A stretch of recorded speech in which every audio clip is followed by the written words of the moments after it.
আসসালামু আলাইকুম ছোট্ট বন্ধুরা, কেমন আছো? তোমাদের শুভকামনা জানাচ্ছি এইচএসসি 26 যারা এখন আমাদের সাথে লাইভে আছো। আর তোমার বন্ধুদের সাথে ভিডিওটা শেয়ার করে দাও। এতে যেটা হবে, সবাই একসাথে মিলে শিখলে অনেক বেশি বরকত পাওয়া যায়। তুমি যখন অন্যের প্রয়োজনে একটা প্রয়োজনীয় জিনিসে হাত বাড়িয়ে দেবে, তখন জানবা যে ও নিজেও তোমার জন্য কিছু একটা এরকম প্রয়োজনীয় জিনিস তোমার বিপদের দিনে সামনে নিয়ে চলে আসবে আর কি। সো এই ভালো মানসিকতা মনে নিয়ে ভিডিওটা শেয়ার করে দিতে পারো, এতে অনেকের উপকার হবে, তোমার নিজের টাইম লাইনেও রাখতে পারো। সো চলো আমরা আলোচনা শুরু করি। মোটামুটি আমাদের এখন বাজছে কয়টা? 8:03। সো আমাদের 8টায় লাইভে আসার কথা ছিল, আমরা চলে এসেছি ওয়াদা মতো। সো তারপরে মূল কথা যেটা আজকে হচ্ছে, আমাদের গাইডলাইন নিয়ে আলোচনা হবে। যে ভাই এইচএসসিতে তো উঠে গেছি, হ্যাঁ, এসএসসি পাস করে ফেলছি, এখন কি হবে, এখন আমরা কিভাবে পড়াশোনা করব। তো এই গাইডলাইনের যে আলোচনাটা, সেই জিনিসটা হচ্ছে তোমার ফিজিক্সে বা ম্যাথমেটিক্সে যতটুকু জরুরি, আমার কাছে মনে হয় কেমিস্ট্রিতে আরও বেশি জরুরি। তার কারণটা এটা না যে আমি কেমিস্ট্রি পড়াই, তার কারণটা হচ্ছে যে একটা যদি ছোটোখাটো পরিসংখ্যান নেওয়া হয় যে কোথায় কার সবচেয়ে বেশি সমস্যা, কেমিস্ট্রির কথাই সবচেয়ে বেশি মানুষ বলে আর কি। আর কেমিস্ট্রি টিচারও এই কারণে কম পাওয়া যায়। তার কারণটা হচ্ছে যে আমি এটা কীভাবে জানি, আমরা যখন টিচার সিলেকশন করি তখন দেখা যায় যে ফিজিক্স ম্যাথের জন্য অনেক হাত ওঠে যে আমি ভাই ফিজিক্স পারবো, আমি ভাই ম্যাথ পারবো, কিন্তু কেমিস্ট্রির মানুষজন খুঁজে পাওয়া যায় না। সো তার মানে বোঝা যায় যে এটা আসলে তাদের ছাত্রজীবন থেকেই দুর্বলতা রয়ে যায়। সেই সমস্যাটাই শিক্ষকতা পর্যায়ে এসেও দেখা যায় আর কি। সো ঠিক আছে, তোমরা যদি আমাদের অডিও ভিডিও শুনতে কোনো সমস্যা না হয়ে থাকে একটু কমেন্ট করে জানিও, আর যদি কোনো সমস্যা হয়ে থাকে কারো সেটাও জানিও, তাহলে আমরা প্রয়োজনীয় ব্যবস্থা নিতে পারবো। ঠিক আছে সব? ওকে, আচ্ছা। সো প্রথম কথা হচ্ছে রসায়ন মূলত কি। আমি এটা যদি তোমাদের কাছে জিজ্ঞাসা করি যে আমাদেরকে একটু কমেন্ট করে জানাও যে রসায়ন মূলত কি, তাহলে তোমাদের উত্তর কি হওয়া উচিত বলো? যে রসায়ন জিনিসটা আসলে কি, কেমিস্ট্রি, হোয়াট ইজ কেমিস্ট্রি। একটা বইও আছে হোয়াট ইজ কেমিস্ট্রি, পিটার অ্যাটকিন্সের, আমারই ছাত্র এক সময়কার উচ্ছ্বাস তৌসিফ, বিজ্ঞান চিন্তার সম্পাদক হিসেবে আছে এখন, সহকারী সম্পাদক সম্ভবত, অনুবাদ করেছে, অসম্ভব সুন্দর অনুবাদ, তোমরা চাইলে বইটা পড়ে দেখতে পারো। আচ্ছা, দেওয়ান ফারদিন বলছে রসায়ন হচ্ছে একটি আবেগ, না? আচ্ছা, না, ইমোশন বাদ। তবে হ্যাঁ, রসায়নের মানুষজন অনেক আবেগী, এটা সত্যি কথা। কারণ হচ্ছে রসায়নের জন্ম হয়েছিল যেভাবে, এটা তোমরা অনেকে হয়তো বা জানো, যে কি বলো এটাকে, অমরত্ব পাওয়ার ঔষধ বানাইতে যায়, তাই না? তারপরে তোমার পরশ পাথর বানাইতে যেয়ে রসায়নের জন্ম। সো তার মানে বুঝতেই পারতেছো যে এই মানুষগুলো অনেক স্বপ্নবিলাসী, অনেক কল্পনাবিলাসী আর কি। সো রসায়ন আসলে আমার ভাষায় যেটা হয়, একেবারে সিম্পলেস্ট টাইনিয়েস্ট এক্সাম্পল বা এক্সপ্লেনেশন যেটা দেওয়া যায় এক কথা বললে, সেটা হচ্ছে যে ইট ইজ দ্য ফিজিক্স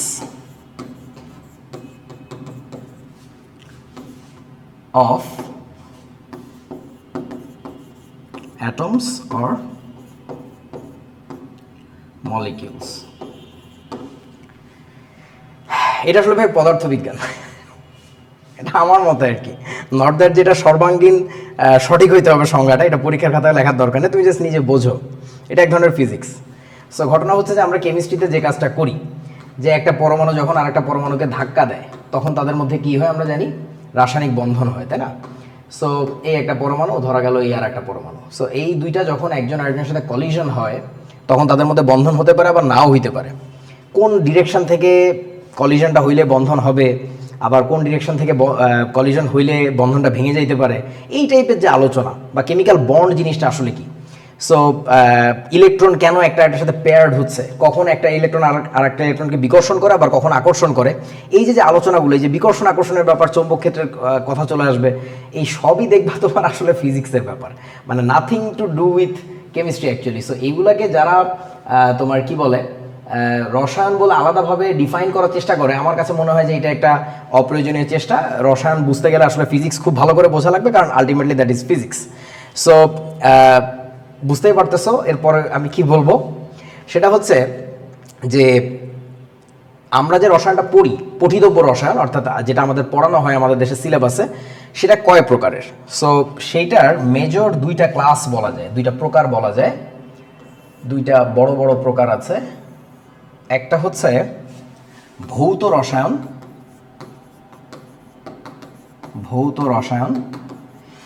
আর একটা হচ্ছে তোমার জৈব রসায়ন।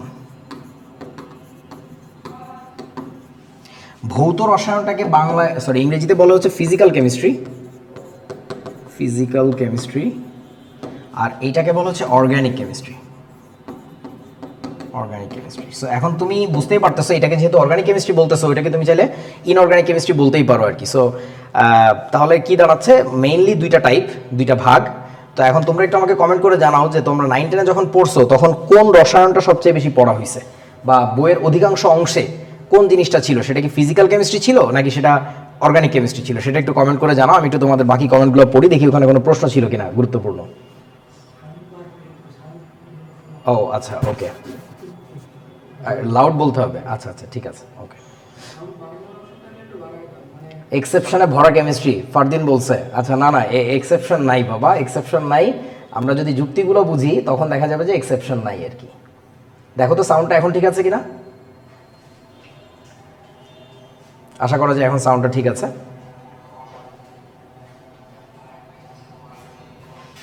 আমার এখানে অনেকগুলো স্ক্রিন, সো আমি বুঝতে পারতেছি না আমার কোন স্ক্রিন দেখা উচিত। আচ্ছা, সবচেয়ে বেশি পড়ছিলা হচ্ছে তোমরা ফিজিক্যাল কেমিস্ট্রি, রাইট। সো কেন এরকম, কেন অর্গানিক কেমিস্ট্রি বেশি পড়ো নাই, তার কারণটা হচ্ছে কি, অর্গানিক কেমিস্ট্রি তো ভাই তোমার জীবন নিয়ে কথা বলবে, তোমার জীবনের রহস্য উদ্ঘাটনের চেষ্টা করবে। সো জীবনের রহস্য উদ্ঘাটনের জন্য তোমার আসলে অনেক গভীর নিগুড় পর্যায়ে যাইতে হবে, অনেক রহস্যময় জায়গা নিয়ে ঘোরাফেরা করতে হবে, যার সব কিছু আমরা এখনো পর্যন্ত জানি না, but we are still trying to find out. So এইখানে যদি তোমার এত রহস্য থেকে থাকে, সো এই রহস্যটাকে আমরা যখন আনফোল্ড করি, সেটা আনফোল্ডও করি কিন্তু এইটার মাধ্যমে। সো বুঝতেই পারতেছো, এইটাতে ভর করে ওইদিকে যেতে হবে। এবং যাদের ফিজিক্যাল কেমিস্ট্রির উপরে ধারণা ভালো না, তাদের জৈব রসায়নের উপরে ভালো ধারণা হইতে পারে না। তবে তারপরেও কিছু কিছু স্টুডেন্ট দেখা যায়, কিছু কিছু টিচার দেখা যায় যারা আসলে ইনঅর্গানিকটা পারে না বা ফিজিক্যালটা পারে না, তারা অর্গানিকটায় খুব এক্সপার্ট। তার আনসার হচ্ছে ভাই একটাই, মুখস্থ করছে, সিম্পলি মুখস্থ করছে, আর কিচ্ছু না। সো বেসিক্যালি তোমার মনোযোগের আমার মতে 75% দেওয়া উচিত এখানে, 75% অ্যাটেনশন তুমি এখানে দিবা, আর তাহলে বাকি যে 25% অ্যাটেনশন থাকে এইখানে দিলেই দেখবা তোমার যথেষ্ট হয়ে গেছে। তার কারণটা আবারও বলছি ভাই, organic chemistry can be explained so eloquently, so beautifully when you know physical chemistry very good. ঠিক আছে, ফিজিক্যাল কেমিস্ট্রির ধারণা যদি ভালো না থাকে তাহলে তোমার ওইখানে যে ভালো কাজ হবে না। বিশেষ করে ফিজিক্যাল কেমিস্ট্রির একটা বিশেষ চ্যাপ্টার আছে, নাম হচ্ছে রাসায়নিক বন্ধন, chemical bond. So chemical bond সম্পর্কে ভাই তোমার অত্যাধিক ভালো ধারণা থাকতে হবে, ঠিক আছে। সো এইটা তোমাদের প্রতি প্রথম গাইডলাইন থাকলো। ইভেন তোমরা তোমাদের 9, 10 বইতেও দেখবা যে অধিকাংশ রসায়ন ছিল হচ্ছে, একটা মাত্র চ্যাপ্টার ছিল অর্গানিক কেমিস্ট্রির উপরে, বাকি সমস্ত আলোচনা কিন্তু ফিজিক্যাল কেমিস্ট্রি নিয়ে, ইভেন ইন্টারমিডিয়েটেও তাই। ঠিক আছে, সো বুঝতেই পারতেছো যে ফিজিক্যাল কেমিস্ট্রির কত বেশি গুরুত্ব। ওকে, কোনো প্রশ্ন? ওকে, তোমাদের কারো কোনো প্রশ্ন আসলে ডেফিনেটলি বলবা। সো তারপরের প্রশ্ন আমাদের কোন রসায়ন আগে পড়া উচিত। ডেফিনেটলি কোনটা আগে পড়া উচিত বুঝতেই পারতেছেন, ফিজিক্যাল বা ভৌত রসায়ন বা ইনঅর্গানিক কেমিস্ট্রি যেটাই বলো, আর তারপরে হচ্ছে তোমার অর্গানিক কেমিস্ট্রি। 1 নম্বরে এইটা, 2 নম্বরে হচ্ছে এইটা। এবং আবারও বলছি, এখানে 75% অ্যাটেনশন দিবা, এখানে 25% দিবা। তবে মজার কথা হচ্ছে যেটা, এখানে যে বলতেছি তুমি 25% দিবা, সো কেমনে হবে ভাই, তোমার যখন ফিজিক্যালটা ভালো থাকবে বা ইনঅর্গানিকটা ভালো থাকবে, তখন তুমি এখানে এসে দেখবা যে এমনি তুমি কথাবার্তা বুঝতে পারতেছো। আর যদি ওখানে ভালো না থাকে তাহলে এখানে ভালো হওয়ার কোনো চান্স নাই। ঠিক আছে, তো তোমাদেরকে আরও একটা কথা একটু বলে রাখি, আমাদের যখন আমরা তোমাদের বয়সে ছিলাম, এখন কি সাউন্ড ঠিক আছে ভাইয়া? আপনি তার মানে ভৌত রসায়ন বোঝা গেলে জৈব রসায়ন, ইয়েস শেতাব, রাইট, আচ্ছা ঠিক আছে, ওকে। সো এখন কি তোমাদের সাউন্ড ঠিক আছে? যদি ঠিক থাকে একটু বইলো, না থাকলেও বইলো আর কি। ওকে, সো এখন যেটা বলতে যাচ্ছি আমি তোমাদেরকে, সেটা হচ্ছে যাদের ইনঅর্গানিক যেখানে দুর্বলতা থাকবে দেখবা, ওই জিনিসগুলো তোমাকে ডেফিনেটলি ভোগাবে হচ্ছে অর্গানিকে এসে। ওকে, আচ্ছা তারপরে আসো, তো আমাদের সিলেবাসে অন্তর্ভুক্ত যে অধ্যায়গুলো আছে, যে অধ্যায়গুলো আমাদের পড়া লাগবে, সেগুলো কি কি? সো দেখো 24 ব্যাচ কিন্তু শর্ট সিলেবাসে পড়ছে, যদিও তাদের পড়ার কথা ছিল না, কারণ করোনা ভাইরাসের কারণে যে লকডাউনটা ছিল, সেই লকডাউনটা খুলে গেছে, ওইটা আর ছিল না। তারপরেও কিন্তু তারা শর্ট সিলেবাসে পরীক্ষা দিছে। 25 ব্যাচের কথাও যদি বলি, তাদেরও কিন্তু একটু কমানো আছে। কিন্তু 26 তোমরা এইচএসসি 26, ডোন্ট ফরগেট, তোমাদের কিন্তু শর্ট সিলেবাসের কোনো জায়গা নাই। সো বুঝতেই পারতেছো ভাই কতটুকু অ্যাটেনশন দরকার। যদি তুমি মনোযোগ না দাও, তাহলে যেটা হবে, যে সময়টাতে 24 ব্যাচ 25 ব্যাচ একটা শর্ট অ্যান্ড সিলেবাসে পরীক্ষা দিছে, সেই সময়টার মধ্যে কিন্তু তোমার ফুল সিলেবাসে পরীক্ষা দিতে হবে। এবং এটাতে অবাক হওয়ার কিছু নাই, ওই যে আমাদের সব ব্যাচেরই একটা অভ্যেস হচ্ছে, কোনো একটা ইস্যু তুলে নিয়ে আমরা বুক চাপাইতে পছন্দ করি যে হায় হায় আমার এটা কি হইলো, আমাদের সাথেই কেন অন্যায়টা হইলো। এটা সমস্ত ব্যাচ করে, এই আমার ব্যাচ থেকে দেখে আসতেছি, হ্যাঁ, যে এটা আমাদের সাথেই প্রথম হয়েছে। আসলে আব্বু তোমার সাথে এইটা প্রথম না হইলেও ওইটা প্রথম হবে, কিছু না কিছু হবে। সো এইটা নিয়ে একদম চিন্তিত হয়েও না। এইগুলা নিয়ে যারা যত বেশি বিলাপ করে তার পার্সোনাল ক্ষতি হয়। ওই যে দেখবা যে পরীক্ষা পিছানোর আন্দোলনে কয়েকজন মাঠে নামবে, ওই মাঠে না নাইমা তুই যদি পড়তি বেটা ওই সময় কাজ হয়ে যেত, বুঝছো না? অযথা পুলিশের প্যাদানি খেয়ে কী লাভ। আমি বলতেছি না যে বিপ্লব বিদ্রোহ বা আন্দোলন করা যাবে না, সেটা বলি নাই। বলতেছি যেটা যে কিছু মুহূর্ত তোমার বোঝা উচিত। ইভেন পরীক্ষার হলেও দেখবো মাঝে মধ্যে স্যার আর 5টা মিনিট সময় বাড়াই দেন স্যার, স্যার 5টা মিনিট প্লিজ। এই 5টা মিনিট ফিনিশ করতে করতে কেউ কেউ আছে ওদিকে কোপায় দিতেছে, সমানে লিখে যাচ্ছে, আর কেউ কেউ আছে স্যার প্লিজ 5টা মিনিট, স্যার স্যার এই আমাদের প্রশ্ন দিচ্ছেন দেরি করে, স্যার খাতা আসছে দেরি করে, স্যার দেখেন কত গরম। এই কথা বলে কেউ কেউ সময় নষ্ট করতেছে। কথা সত্যি, ওই যারা কথা বলছে তাদের জন্য হয়তো বা সময় পাচ্ছে, but you have to be that much smart. তুমি কথাও বলবা, তুমি লিখবাও। তুমি শুধু কথাই বলে যাচ্ছ স্যারের সাথে, তাহলে তো কাজ হবে না, তাই না? সো এই হচ্ছে কথা, তোমাদের একটু কষ্ট করা লাগবে, ফুল সিলেবাস পড়তে হবে। আর এই কষ্টটা আসলে কষ্ট না। কেন কষ্ট না শোনো, যারাই শর্ট সিলেবাসে পড়ছে এইচএসসিতে, তাদের দেখা গেছে অ্যাডমিশনে যে অনেক জায়গায় প্রবলেম হয়। তার কারণ অ্যাডমিশন টেস্টে যখন প্রশ্ন করে তখন কিন্তু মোস্টলি ফুল সিলেবাস থেকে প্রশ্ন করে। আর ম্যাথ বা ফিজিক্সের ক্ষেত্রে যেমন শর্ট সিলেবাস মেনটেন করা গেলেও কেমিস্ট্রির ক্ষেত্রে এটা করা যায় না।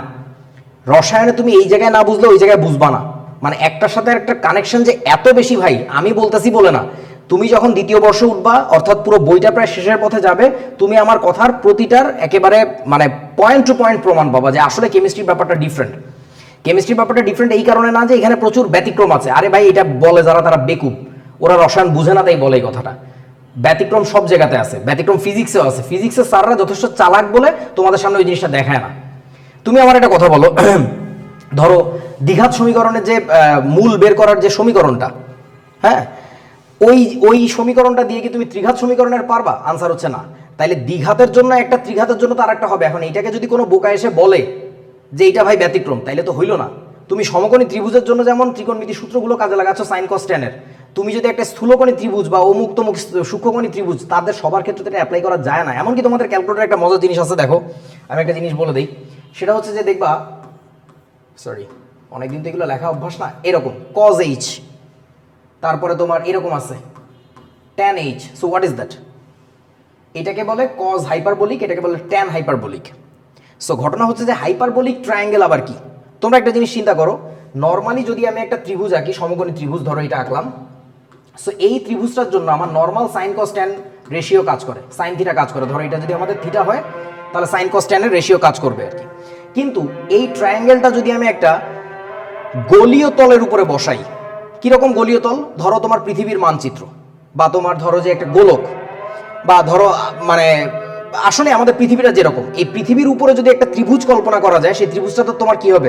একটা কার্ভেচারে থাকবে। সেই কার্ভেচারের যে ত্রিভুজ, সেটার জন্য কিন্তু নর্মাল সাইন কস ট্যানের রেশিও কাজ করবে না, তখন যাইতে হবে তোমার এই হাইপারবোলিক রেশিওতে। সো এখন এটা কি ব্যতিক্রম হয়ে গেছে? আরে ভাই ব্যতিক্রম না, এইটার বিজ্ঞান একরকম, ওইটার বিজ্ঞান আর এক রকম। এখন তুমি সব কিছুকে যদি এক ধাঁচে ফেলতে চাও তাহলে তো হবে না বাবা, হাতের 5টা আঙ্গুল তো সমান না। সো এই ব্যাপারটা ভালো করে বোঝো। কেন বলতেছি এতগুলো কথা? রসায়ন নিয়ে তোমাদের যদি এই ভুল ধারণাটা থেকে যায় যে রসায়নের সব জায়গায় নাকি ব্যতিক্রম, তুমি পড়তে বসলে না কোনো কিছুতেই মনোযোগ দিচ্ছ না। And trust me, you are losing the most amazing science ever. Mathematics is the truest form of science. আমার কাছে মনে হয় সবচেয়ে একেবারে মৌলিক রূপ গণিত। কোনো ইয়ার্কি ফাইজলামির জায়গা নেই, কোনো আবেগের জায়গা নেই। পদার্থবিজ্ঞান সেটারই প্রায়োগিক রূপ, বাস্তব জীবনের প্রায়োগিক রূপ। আর তুমি যদি কেমিস্ট্রিতে আসো ভাই, কেন যে এত বৈচিত্র্য? পৃথিবীর কেন কোনো দুইটা মানুষের চেহারা একই রকম না? কেন তাদের স্বভাব চরিত্র আলাদা হয়? এই সব কিছুর না আনফোল্ড হইতে থাকে এক এক করে। সো জিনিসটা অসাধারণ মজার। সেই মজার জিনিসটাকে যদি তুমি বোরিং করে ফেলতে চাও, তাহলে ওই কি বলো এটাকে, পালের হালে গা ভাসায় ভেসে যাও। সবাই যেরকম বলে যে কেমিস্ট্রিতে প্রচুর ব্যতিক্রম, প্রচুর ব্যতিক্রম, তুমি এটা বলতে থাকো, মনের অজান্তেই দেখবা কখন এর উপর ভালোবাসা নাই হয়ে গেছে। আর ভালোবাসা নাই হয়ে গেলে তো বুঝতেই পারতেছো কোনো কিছুই বুঝবা না, আসলে কোনো কিছুই ভালো লাগবে না। সো তোমরা একটু আমাকে জানাও, আজান হচ্ছে বাইরে, সো এটার জন্য সাউন্ডের সমস্যা হচ্ছে কিনা। আমাদের এটা সাউন্ড প্রুফ রুম না, সো প্রবলেম হইতেই পারে। কোনো প্রশ্ন আসছে? হ্যাঁ, ওকে। সো যে কথা বলছিলাম যে আমাদের সিলেবাসে কোন কোন অধ্যায় আছে, তো সিলেবাসটা বর্তমানে তোমরা যে সিলেবাস পড়ছো সেই সিলেবাসটা মোটামুটি 2013 সালে যারা ফার্স্ট ইয়ারে উঠেছিল অর্থাৎ 15 ব্যাচ তাদের সময় থেকে প্রথম চালু করা হয়েছে। এখনো পর্যন্ত এই সিলেবাসটা চলমান। আচ্ছা, সাদি স্যার আমাদের সাথে দেখতেছেন নাকি? আসসালামু আলাইকুম স্যার, কেমন আছেন? আচ্ছা, তো সেই সিলেবাস অনুযায়ী তোমাদের এখন টোটালি 10টা চ্যাপ্টার। খুব আনন্দের বিষয়, ফিজিক্সে তোমাদের অনেকগুলো চ্যাপ্টার, ম্যাথে তোমাদের অনেকগুলো চ্যাপ্টার, কেমিস্ট্রিতে একদম চ্যাপ্টার কম। সো আহবাতিজা, একদম সহজ জিনিস, কোনো প্যারা নাই, চিল, সব পড়ে একদম উল্টায় দিব, বুঝছো? খুব সহজ, কেমিস্ট্রিতে কোনো প্যারা নাই, একদম সহজ, মাত্র ফার্স্টটা 10টা চ্যাপ্টার। এটা পড়তে কি লাগে? কিচ্ছু লাগে না। এই যে দেখো ল্যাবরেটরির নিরাপদ ব্যবহার, তুমি ল্যাবরেটরিতে যাবা, কিভাবে যাবা? এই যে তুমি একটা সেফটি এইটা ব্যবহার করবা, এইটা ল্যাবরেটরির নিরাপদ ব্যবহার হয়ে গেছে, বুঝছো না? তোমার হাতে যদি অ্যাসিড পড়ে তাহলে তোমার কি দিয়ে ধোয়া লাগবে, তোমার যদি ক্ষার পড়ে তাহলে কি ক্ষতি হইতে পারে, এই টাইপের আলোচনা আর কি। তবে এই জিনিসগুলো নিয়ে যদিও আমরা হাসাহাসি করি, তুমি যদি দেশের বাইরে পড়াশোনা করতে তোমাকে এই জিনিসটা নিয়ে আরও বেশি জানতে হইতো। তবে সেই জানা আর আমাদের দেশের জানার মধ্যে পার্থক্য আছে। আমাদের এইখানে হচ্ছে বুকিশ নলেজ, অর্থাৎ তোমার পরীক্ষার খাতায় লিখতে গেলে কাগুজে জ্ঞান অর্জন করতে হবে। আর তুমি যদি দেশের বাইরে ওয়েস্টার্ন কান্ট্রিগুলোতে পড়াশোনা করতে, এগুলো তোমার ল্যাবরেটরিতে করায় শিখাই ফেলতো। সো এই জিনিসটা আরও অনেক সহজ হইতো এবং ওইটাই পদ্ধতি হওয়া উচিত। বাট কিছু করার নেই, আমাদের ল্যাবরেটরি সাপোর্ট যেহেতু বেশি না, আমাদেরকে এটা কাগুজে জ্ঞান অর্জন করতে হবে। গুণগত রসায়ন, এইটার মধ্যে 2টা টপিক আছে। একটা হচ্ছে কোয়ান্টাম মেকানিক্স, আমরা কিউএম দিয়ে লিখবো। কোয়ান্টাম মেকানিক্স মানে বুঝতেই পারতেছো, দুনিয়ার অন্যতম সবচেয়ে কঠিন নলেজ, যেটা হচ্ছে সাব অ্যাটমিক লেভেলে, অর্থাৎ অ্যাটমেরও ভিতরে ঢুকে যাবে, সাব অ্যাটমিক লেভেল। সেটা নিয়ে কথাবার্তা বলবে যে ইলেকট্রন বিন্যাসটা কেন এরকম, ওরকম হইলে কি হইতো, না হওয়ার কারণে কীরকম স্থিতিশীলতা আসছে বা অস্থিতিশীলতা আসছে, এই টাইপের আলোচনা। বা একটা ইলেকট্রনকে কোথায় খুঁজে পাওয়া যাবে, কোথায় যাবে না, সেই টাইপের আলোচনাকে আমরা বলবো হচ্ছে কোয়ান্টাম মেকানিক্স। এইটার সাথে আর একটা বস্তু এর সাথে অ্যাড করা আছে, সেই বস্তুটার নাম হইতেছে কি জানো? সলিউবিলিটি, বাংলায় বলা হচ্ছে দ্রাব্যতা। সো এখন এইবার একটু আলোচনায় আসি, LITY, সলিউবিলিটি। এই যে তুমি কোয়ান্টাম মেকানিক্স পড়তে পড়তে হঠাৎ করে যে তুমি সলিউবিলিটিতে চলে গেলে, এটা কি ভালো কিছু হইলো নাকি খারাপ কিছু হইলো? দ্য আনসার ইজ ডেফিনেটলি খারাপ হয়েছে। সলিউবিলিটি মানে হচ্ছে চিনির শরবতের মধ্যে রু আফজা দিলে মিশবে কি মিশবে না, গ্লুকোজের মধ্যে কেরোসিন ঢেলে দিলে কি অবস্থা হবে, এই টাইপের আলোচনা। এইটার সাথে কোয়ান্টাম মেকানিক্সের কোনো কানেকশন নাই। যে বোকারা কানেকশন খুঁজে পায় তারা আসলে আহাম্মক, তারা মানে রসায়ন তো দূরে থাক, তারা আসলে মাথায় ঝামেলা আছে। তো আমাদের বইতে এটা কেন ঢুকাইছে এটার উত্তর আমি জানি না। বাট আমাদের সিলেবাসের এই যে প্যাটার্নটা, এটা আসলে ভালো না, আগে থেকেই বলে দিচ্ছি, একটু পরে এটা নিয়ে আরও কথা হবে। বাট জাস্ট শুনে যাও যে কোন চ্যাপ্টারে কী আছে। সো প্রথমত তুমি পড়বা হচ্ছে কোয়ান্টাম মেকানিক্স, যেখানে অণুপরমাণু নিয়ে কথাবার্তা হবে, বিশেষ করে পরমাণু নিয়ে, সাব অ্যাটমিক লেভেল নিয়ে, বোরের মডেল, রাদারফোর্ডের মডেল, এইসবের আলোচনা হবে। কোয়ান্টাম মেকানিক্সের আরও গভীর বিষয় আছে, শ্রোডিঙ্গারের মডেল বা শ্রোডিঙ্গারের তরঙ্গ সমীকরণ, ডি ব্রগলির নীতি, এই টাইপের জিনিসপত্র নিয়ে আলোচনা করব। এরপরে আছে হচ্ছে মৌলের পর্যায়বৃত্ত ধর্ম ও রাসায়নিক বন্ধন। এই চ্যাপ্টার সম্পর্কে একটু আইডিয়া তোমাদের আছে 9-10-এ, ওই যে তড়িৎ-ঋণাত্মকতা, ইলেকট্রন আসক্তি, তারপরে আয়নীকরণ শক্তি, এই টাইপের আলোচনাগুলো, বা পারমাণবিক ব্যাসার্ধ কীভাবে বড় ছোট হয়, এই টাইপের আলোচনা। আর কেমিক্যাল বন্ড, অ্যামেজিং একটা চ্যাপ্টার, যেখানে আসলে পৃথিবীর রহস্য সম্পর্কে জানার অনেক কিছু আছে, যে কেন এই বস্তুর সাথে ওইটার যৌগ গঠন হয়, ওইটা এইখানে হয় না, বা যৌগ গঠন হইলেও কেন এত বড় যৌগ হচ্ছে, এখানে কেন এত ছোট যৌগ হচ্ছে, সিমিলার হওয়ার কথা বাট হচ্ছে না, যেটাকে তোমরা বলতেছো ব্যতিক্রম, বাট আসলে ব্যতিক্রম না, ওগুলোরও কারণ আছে, আমরা সেই কারণগুলোই ব্যাখ্যা করব এবং ওই কারণগুলো থেকেই পরীক্ষায় প্রশ্ন আসে, ঠিক আছে? আচ্ছা, তারপরে আসো রাসায়নিক পরিবর্তন, সুপার অ্যামেজিং একটা চ্যাপ্টার। এই চ্যাপ্টারের মধ্যে কি পাবা তুমি? রাসায়নিক সাম্যাবস্থা বলে একটা ব্যাপার আছে, ইকুইলিব্রিয়াম, সেই কেমিক্যাল ইকুইলিব্রিয়াম সম্পর্কে শিখতে হবে। Chemical equilibrium, acid base equilibrium বলে একটা ব্যাপার আছে, যে একটা অ্যাসিড ক্ষারের বিক্রিয়ায় কি হইতে পারে, অ্যাসিড কত শক্তিশালী হবে কি করলে, ক্ষার শক্তিশালী হবে কি করলে, বা বাফার দ্রবণ বলে একটা মজার ব্যাপার আছে, যে দ্রবণের মধ্যে সামান্য অ্যাসিড বা সামান্য ক্ষার ঢাললেও তার কোনো পরিবর্তন দেখা যায় না, মানে পিএইচের পরিবর্তন দেখা যায় না, এগুলোকে আমরা বলি বাফার দ্রবণ। যেমন আমাদের ব্লাড নিজেও কিন্তু একটা বাফার দ্রবণ। এটা যদি না হতো, তুমি চিন্তা করে দেখো, তুমি সামান্য দুধ যদি বেশি খাইতা, আমি যেমন দুধ খাইতে খুব পছন্দ করি, তোমার মানে জগ ধরে খাইয়ে ফেলি, তো দুধ বা তোমার গরমকালে যে তুমি লেবুর শরবত খাচ্ছ, এইগুলো খাইলে কিন্তু তুমি মারা যাইতা। তুমি মারা যাচ্ছ না কেন? সুবহানাল্লাহ। তার কারণটা হচ্ছে তোমার ব্লাডের মধ্যে বাফারিং চলতেছে, বাফার সিস্টেম কাজ করে। সো এই বাফারিংটা বুঝতে গেলে তোমার অ্যাসিড বেজ নিয়ে জানতে হবে, আর অ্যাসিড বেজ নিয়ে আগে জানতে গেলে তোমার কেমিক্যাল ইকুইলিব্রিয়াম জানতে হবে। তোমরা উভমুখী বিক্রিয়ার নাম শুনছো, লাসাতেলিয়ের নীতি, হ্যাঁ, এখানে আরও অনেক জটিল জিনিস আসবে, ভ্যান্ট অফ ইকুয়েশন, তাপোৎপাদী তাপহারী বিক্রিয়ার সাথে কানেকশন, এই জিনিসগুলো রাসায়নিক পরিবর্তন চ্যাপ্টারে আমরা আলোচনা করব। কর্মমুখী রসায়ন, তোমাকে চাকরি দেওয়া হবে এবার। কর্মমুখী রসায়নে যেয়ে তোমাকে আমরা চাকরি দিয়ে দিব। যে তুমি কাজে বাজে গেলে কি ধরনের রসায়ন কাজে লাগতে পারে। তো এইগুলো নিয়ে আমি কথা বলতেছি না। এই যে লাস্টের যে 2টা চ্যাপ্টার, এই 2টা চ্যাপ্টার আমার ভীষণ অপছন্দের, কারণ হচ্ছে এই 2টা চ্যাপ্টার আসলে এইভাবে পড়াইতে হয় না, বাট আমাদের দেশের বইতে এইভাবে আলোচনা করা আছে। সো এগুলো আমি নর্মালি পড়াই না। যেমন আমি শিক্ষতে যখন ছিলাম সামনের উপরে চাপাই দিতাম যে তুই পড়া এগুলা ঘোড়ার ডিম, বাট এগুলো আলোচনা করলে অনেক মজা হয়। ঠিক আছে, আমি করবো আর কি।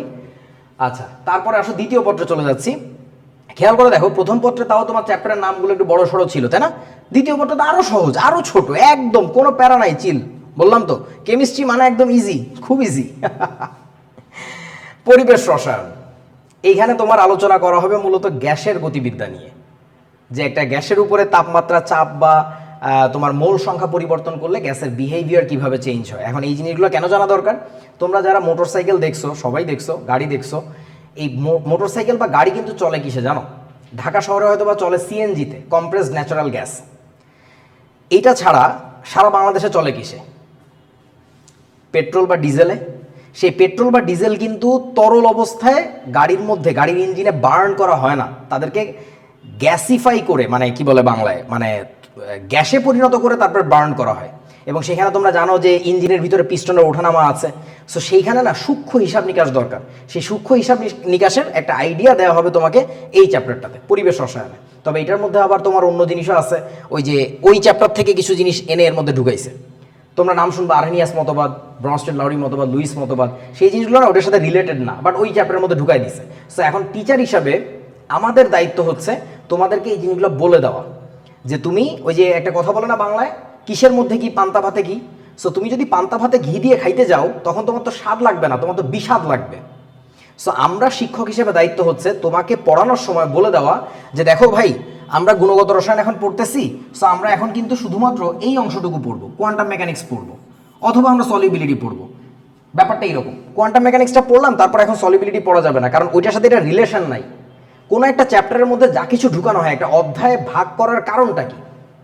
কারণটা হচ্ছে তুমি যেন একই টাইপের জিনিস একসাথে শিখতে পারো, সহজে শেখা যায়, তাই না? তোমার ব্যাগের মধ্যে অনেকগুলো পকেট আছে, কিন্তু তুমি যে পকেটে বই রাখো সেই পকেটে যদি কলম ঢুকায় দাও, তাহলে তোমার কলমটা খুঁজে পাইতে কিন্তু অনেক সময় লাগবে, কারণ বই খাতা তো অনেক বড় বড় জিনিস, পকেটটা তো অনেক বড় ছিল, সেখানে একটা ছোট্ট কলম, এটা খুঁজে পাইতে তো অবস্থা খারাপ হয়ে যাবে। তো তোমাকে তো এই জিনিসটা যদি কেউ ছোটোবেলায় না শিখায়, যে এই যে সামনের চেইনে যে ছোট ছোট পকেট থাকে, সেখানে কলম, পেন্সিল বা কাটার, রাবার এগুলো রাখতে হয়, তাহলে তুমি যেটা করবা, বোকার মতো ওই যে বড় পকেটের মধ্যে ঢুকায় নিয়ে একবারে সলো বাবা স্কুলে যাই, ওই সলো বাবা স্কুলে যাই করলে তোমার পরে যায় খুঁজে পাইতে সমস্যা হবে। And trust me, admission test থেকে শুরু করে জীবনের যত প্রতিযোগিতামূলক পরীক্ষা আছে, সবখানেই কিন্তু the test is about your speed, কে কত দ্রুত পারে। একটা প্রবলেম সলভ করতে কেউ হয়তো বা 10 দিন কাজে লাগায় সলভ করতে পারবে, কেউ হয়তো বা 2 দিন কাজে লাগায় পারবে, কেউ 2 মিনিটে পারবে। অ্যান্ড ট্রাস্ট মি, যে 2 মিনিটে পারবে, he is the winner or she is the winner. So ঘটনা হচ্ছে যে কোনো একটা জিনিস দ্রুত সলভ করার জন্য তোমার মাথার মধ্যে ওই রিলেটেড জিনিসের একটা জ্ঞান থাকতে হবে, যে এইটা এখন এই টাইপের কথা বলতেছি, ওইটা এখন ওই টাইপের কথা বলতেছি। ফোর্সে আজকে আমি প্রচুর কথা বলতেছি, লিখতেছি কম, কেন? গাইডলাইন ভিডিও, তাই তোমাকে মোটিভেট করা দরকার, তোমাকে পথ দেখানো দরকার। যেদিন তুমি আমার সাথে কোর্স শুরু করবা, কোর্সের পড়াশোনা শুরু হবে কোনো একটা স্পেসিফিক চ্যাপ্টার বা টপিকের, সেই দিন তুমি আমার এত কথা বলতে দেখবা না, সেই দিন দেখবা যে ঘ্যাচা ঘ্যাচ লিখতেছি, কথাও বলতেছি বাট লিখতেছি বেশি। সো তার মানে কি, তোমার ক্লাসের ক্যাটাগরি তো বুঝতে হবে। এইটা না বুঝে আমি যদি, ধরো একটা বোকা টিচার, আমি কিছুই বুঝি না, আমি আসলে বোকা, তো আমি এসে করলাম কি, ক্লাসের শুরু থেকে সমানে লিখতেছি, তোমার দিকে আমি ফিরেও তাকাচ্ছি না, তাহলে তো এটা গাইডলাইন ভিডিও হইল না ভাই। So you have to understand the category, যে কোথায় কোন জিনিসের আলোচনা চলে, কোথায় কোন জিনিসের আলোচনা চলে না। তুমি গুণগত রসায়ন পড়তে যে যদি সলিবিলিটি পড়ো, trust me you are stupid. তোমার এই জিনিসটা পড়া উচিত কোথায় জানো? সলিবিলিটি পড়া উচিত রাসায়নিক পরিবর্তনের পরে। আমার কথা বুঝবা আমি পড়াইলে তারপরে, অথবা তুমি যেখানেই পড়ো না কেন, আমার কাছে পড়তে হবে না, তুমি যেখানেই পড়ো না কেন, তুমি দেখবা যে এটার ভিতরে একটা বিশেষ বস্তু আছে, নাম হচ্ছে কেএসপি কেআইপি। ওই কেএসপি কেআইপি জিনিসটা কিচ্ছু না, এইখানে আলোচনা করা একটা জিনিস আছে, নাম হচ্ছে কেসি কেপি। ওই কেসি জিনিসটাই হচ্ছে কেএসপি বলে, একটা বিশেষ কন্ডিশনে ওই কেসিটাকে বলা হচ্ছে কেএসপি। এখন তুমি যদি এই কেসিটাকে না শেখো, তাহলে যেটা হবে, তোমার ওইখানে যে মুখস্থ করা লাগবে, ট্রাস্ট মি, এখানে যে তোমার মুখস্থ করা লাগবে। সো ঘটনা হচ্ছে যে এই বোকামি করা যাবে না, এটা আমাদের দায়িত্ব, টিচারদের দায়িত্ব, যে তোমাদেরকে যেন এরকম ক্যাটেগরাইজ, ক্লাসিফাই করে দেই যে কোনটা কোথায় শিখতে হবে। এখন সব টিচার কিন্তু এভাবে তোমাকে দিবে না, তার কারণটা হচ্ছে কি, কারণ আমরা প্রচুর সিস্টেমের দাস। সিস্টেমে ডিজাইন করে দিছে একটা বই, ওই বইটাকে ফলো করতে হবে। পার্সোনালি তোমরা যারা আমাকে চেনো, তারা জানো আমি কত বেশি প্রথা বিরোধী মানুষ। অর্থাৎ তুমি আমাকে একটা কিতাব ধরায় দিবা, আমি যে কুতুব হয়ে তোমার ওই কিতাবের অনুসারী হব, ব্যাপারটা এরকম না। If that thing doesn't seem logical to me, I wouldn't accept that, I will throw it out. আমি এই টাইপের মানুষ। সো ঘটনা হচ্ছে যে এতে তোমাদের লাভ আছে, আমার কিছু নাই। তুমি চাইলে বললে আমি এখনও তোমার সলিবিলিটি পড়া দিতে পারবো, no problem. But the fact is তোমার জন্য জিনিসটা কঠিন হচ্ছে, এবং আমার নিজের কাছে অপরাধ বোধ লাগছে যে এই ছেলেটা তো এটা বুঝতে পারতো, মানে বুঝে করতে পারতো, বাট তাকে সে বোঝার সুযোগটা তো আমরা দিচ্ছি না, তার এটা মুখস্থ করতে হচ্ছে, এবং তার আলটিমেটলি রসায়ন জিনিসটার উপর থেকে মন উঠে যাবে আর কি। সো এনিওয়ে, আসো পরিবেশ রসায়ন নিয়ে কথা বলছিলাম। পরিবেশ রসায়নের মধ্যে মূলত তাহলে আমরা গ্যাসের গতিবিদ্যা নিয়ে আলোচনা করব, যে গ্যাসে তাপ, চাপ বা মোল সংখ্যার পরিবর্তন হইলে তার ইফেক্টটা কিভাবে আসে। তারপরে যাব জৈব রসায়নে। এই জৈব রসায়ন জিনিসটা নিয়ে পুরো একটা চ্যাপ্টার দেওয়া হয়েছে বর্তমান সিলেবাসে, কিন্তু আমাদের সময়কার বই যদি তোমরা দেখো, তোমরা অনেকেই চালাক আছো আমি জানি, তোমরা দেখে ফেলছো অলরেডি বা দেখো বা দেখবা আর কি। সো আমাদের সময়কার সিলেবাসে জৈব রসায়নের অনেকগুলো চ্যাপ্টার ছিল, if I am not wrong তাহলে হচ্ছে 9টা চ্যাপ্টার। কেন 9টা চ্যাপ্টার? কারণ জৈব রসায়নের মধ্যেও তো অনেক ধরনের জিনিস আছে, যেমন তোমরা অ্যালকেন, অ্যালকিন, অ্যালকাইনের নাম শুনছো, অ্যালকোহল, অ্যালডিহাইড, কিটোন। সো এই প্রত্যেকটা জিনিসের জন্য না মোটামুটি আলাদা আলাদা চ্যাপ্টার ছিল, আবার একসাথেও ছিল, যেমন ধরো অ্যালকোহল, ফেনল আর ইথার, এই 3টা টাইপের যৌগের জন্য একটা চ্যাপ্টার ছিল। তারপর অ্যালডিহাইড আর কিটোনের জন্য একটা চ্যাপ্টার ছিল, বিকজ ওই অ্যালডিহাইড আর কিটোন হচ্ছে একেবারে আপন মামাতো ভাই, চাচাতো ভাই, মানে ফুফাতো ভাই আর কি, খুবই ক্লোজ। অ্যালডিহাইড শিখলে কিটোন পারবা, কিটোন শিখলে অ্যালডিহাইড পারবা। সো ব্যাপারটা হচ্ছে এরকম। তারপরে অ্যালকোহল, ফেনল, ইথার কাছাকাছি জিনিস। সো আমাদের সময় এরকম চ্যাপ্টারগুলো না ক্যাটেগরাইজ করা ছিল, সো দ্যাট আমরা যখন পড়তাম খুবই ক্লিয়ার কনসেপ্ট নিয়ে মানে পরীক্ষার হলে যেতে পারতাম আর কি। সো এখন তোমাদের যেহেতু নাই, it is our duty to categorise those things and clarify those things to you people, যেন তোমরা সহজে বুঝতে পারো। তা নাহলে তোমার আমি আজকে একদিন কি বলে রেলওয়ে ব্রিজ ডিজাইন করা শিখাচ্ছি, কালকে যে তোমাকে ওভারব্রিজের ডিজাইন শিখাবো, এই দুইটা যে আলাদা, কোথায় যে আলাদা সেটা যদি বলে না দেই, দুইটা জিনিস তো একই না, আসলে দুইটা জিনিস তো একটু আলাদা, তাই না? সো তোমারই তালগোল পাকায় যাবে। আচ্ছা, তারপরে আসো পরিমাণগত রসায়ন, মারাত্মক গুরুত্বপূর্ণ একটা চ্যাপ্টার। এই চ্যাপ্টার থেকে তোমার প্রচুর প্রশ্ন তো পরীক্ষা আসে বটেই, খুবই মৌলিক একটা চ্যাপ্টার। এখানে প্রচুর ম্যাথ আছে, মানে এখান থেকে থিওরিটিক্যাল কোশ্চেন তেমন আসে না, ম্যাথমেটিক্যাল কোশ্চেন বেশি আসবে, এবং মোস্টলি ম্যাথমেটিক্যাল জিনিসপত্রই আছে আর কি। তারপরে আছে তোমার তড়িৎ রসায়ন, তোমরা পড়ছো তড়িৎ বিশ্লেষ্য কোষ, তড়িৎ রাসায়নিক কোষ বা গ্যালভানিক কোষ যেটাকে বলে আর কি। সো এই টাইপের সেল নিয়ে আলোচনা। তারপরে তোমরা এখন দেখতে পাচ্ছ যে গাড়ি ঘোড়া সব কিছু কিন্তু কি হয়ে যাচ্ছে, ইভি, ইলেকট্রনিক ভেহিকেল, তাই না? বা ইলেকট্রনিক না, সরি, মানে ইলেকট্রিক্যালি ড্রিভেন ভেহিকেল, মানে টেসলা কারের নাম শুনছো। So all those things are going into that thing. So এটা নিয়ে মজার আলোচনা আছে, খুবই ইন্টারেস্টিং চ্যাপ্টার। প্রশ্নের উত্তরগুলো খুব ছোট ছোট, কিন্তু মার্ক পাওয়া যায় অনেক। লাস্টে হচ্ছে আবার সে একটা ফালতু চ্যাপ্টার, অর্থনৈতিক রসায়ন। সো এগুলো নিয়ে বেশি কথা বলতেছি না, কারণ এগুলো থেকে তেমন একটা প্রশ্ন আসে না। সো এগুলো লেস ইম্পর্ট্যান্ট। মূলত ইম্পর্ট্যান্ট হচ্ছে কোনগুলো, আমি একটু মার্ক করে দিই তোমাদেরকে যে কোনগুলো বেশি ইম্পর্ট্যান্ট। সো অধ্যায় 1ও তেমন না, অধ্যায় 2, অধ্যায় 3, অধ্যায় 4, এখানকার অধ্যায় 1, 2, 3 আর হচ্ছে 4। সো মোটামুটি 3টা চ্যাপ্টার একটু কমাই দিছি, বাট কমাই দিছি মানে এই না যে তুমি এগুলো পড়বা না, এগুলো পড়বা, একটু কম গুরুত্বপূর্ণ, কারণ হচ্ছে ওই চ্যাপ্টারের সাথে অন্য চ্যাপ্টারের কানেকশন কম, ঠিক আছে? যেটা না পড়লে তুমি যে এমন না হবে না যে তুমি ওইগুলো বুঝতে পারতেছো না। কিন্তু এই যে টিক দেওয়া, আমার রেড মার্কেট যে টিক দেওয়া, এর একটাও বাদ দেওয়া যাবে না, একটাও বাদ দেওয়া যাবে না। এগুলো বাদ দেওয়ার মানেই তুমি মরছো, বুঝছো? ওই অধ্যায়ে শুধু মরছো তা না, তুমি অন্য অধ্যায়ে যাও মরবা আর কি, ঠিক আছে? এই হচ্ছে কথা। কোনো কমেন্ট, গুরুত্বপূর্ণ প্রশ্ন থাকলে আমাকে বলো। আচ্ছা, এবার আমি যাব হচ্ছে সিলেবাসে অন্তর্ভুক্ত অধ্যায়সমূহের ওয়েটেজ, অর্থাৎ ভাই কোনটা।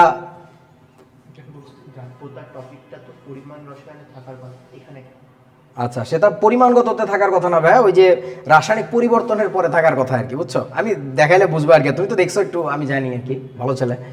আচ্ছা, so weightage, what is weightage? Weightage মানে ভাই গুরুত্ব, গুরুত্ব, কোথাকার গুরুত্ব কোথায় যাবে, তাই না? আচ্ছা, আমি একটু পার্সেন্টেজ আকারে দিই যে ধরো কোনটা কতখানি গুরুত্বপূর্ণ আর কি। যেমন গুণগত রসায়নের কথা যদি বলি, আমি গুণগত রসায়ন 95% ইম্পর্টেন্স রাখবে, কারণ এখানে ইলেকট্রন বিন্যাস বলে একটা মজার জিনিস আছে। বিশ্বাস করো, এই অধ্যায়ের ইলেকট্রন বিন্যাসটা তোমার সব জায়গায় কাজে লাগবে, ঠিক আছে?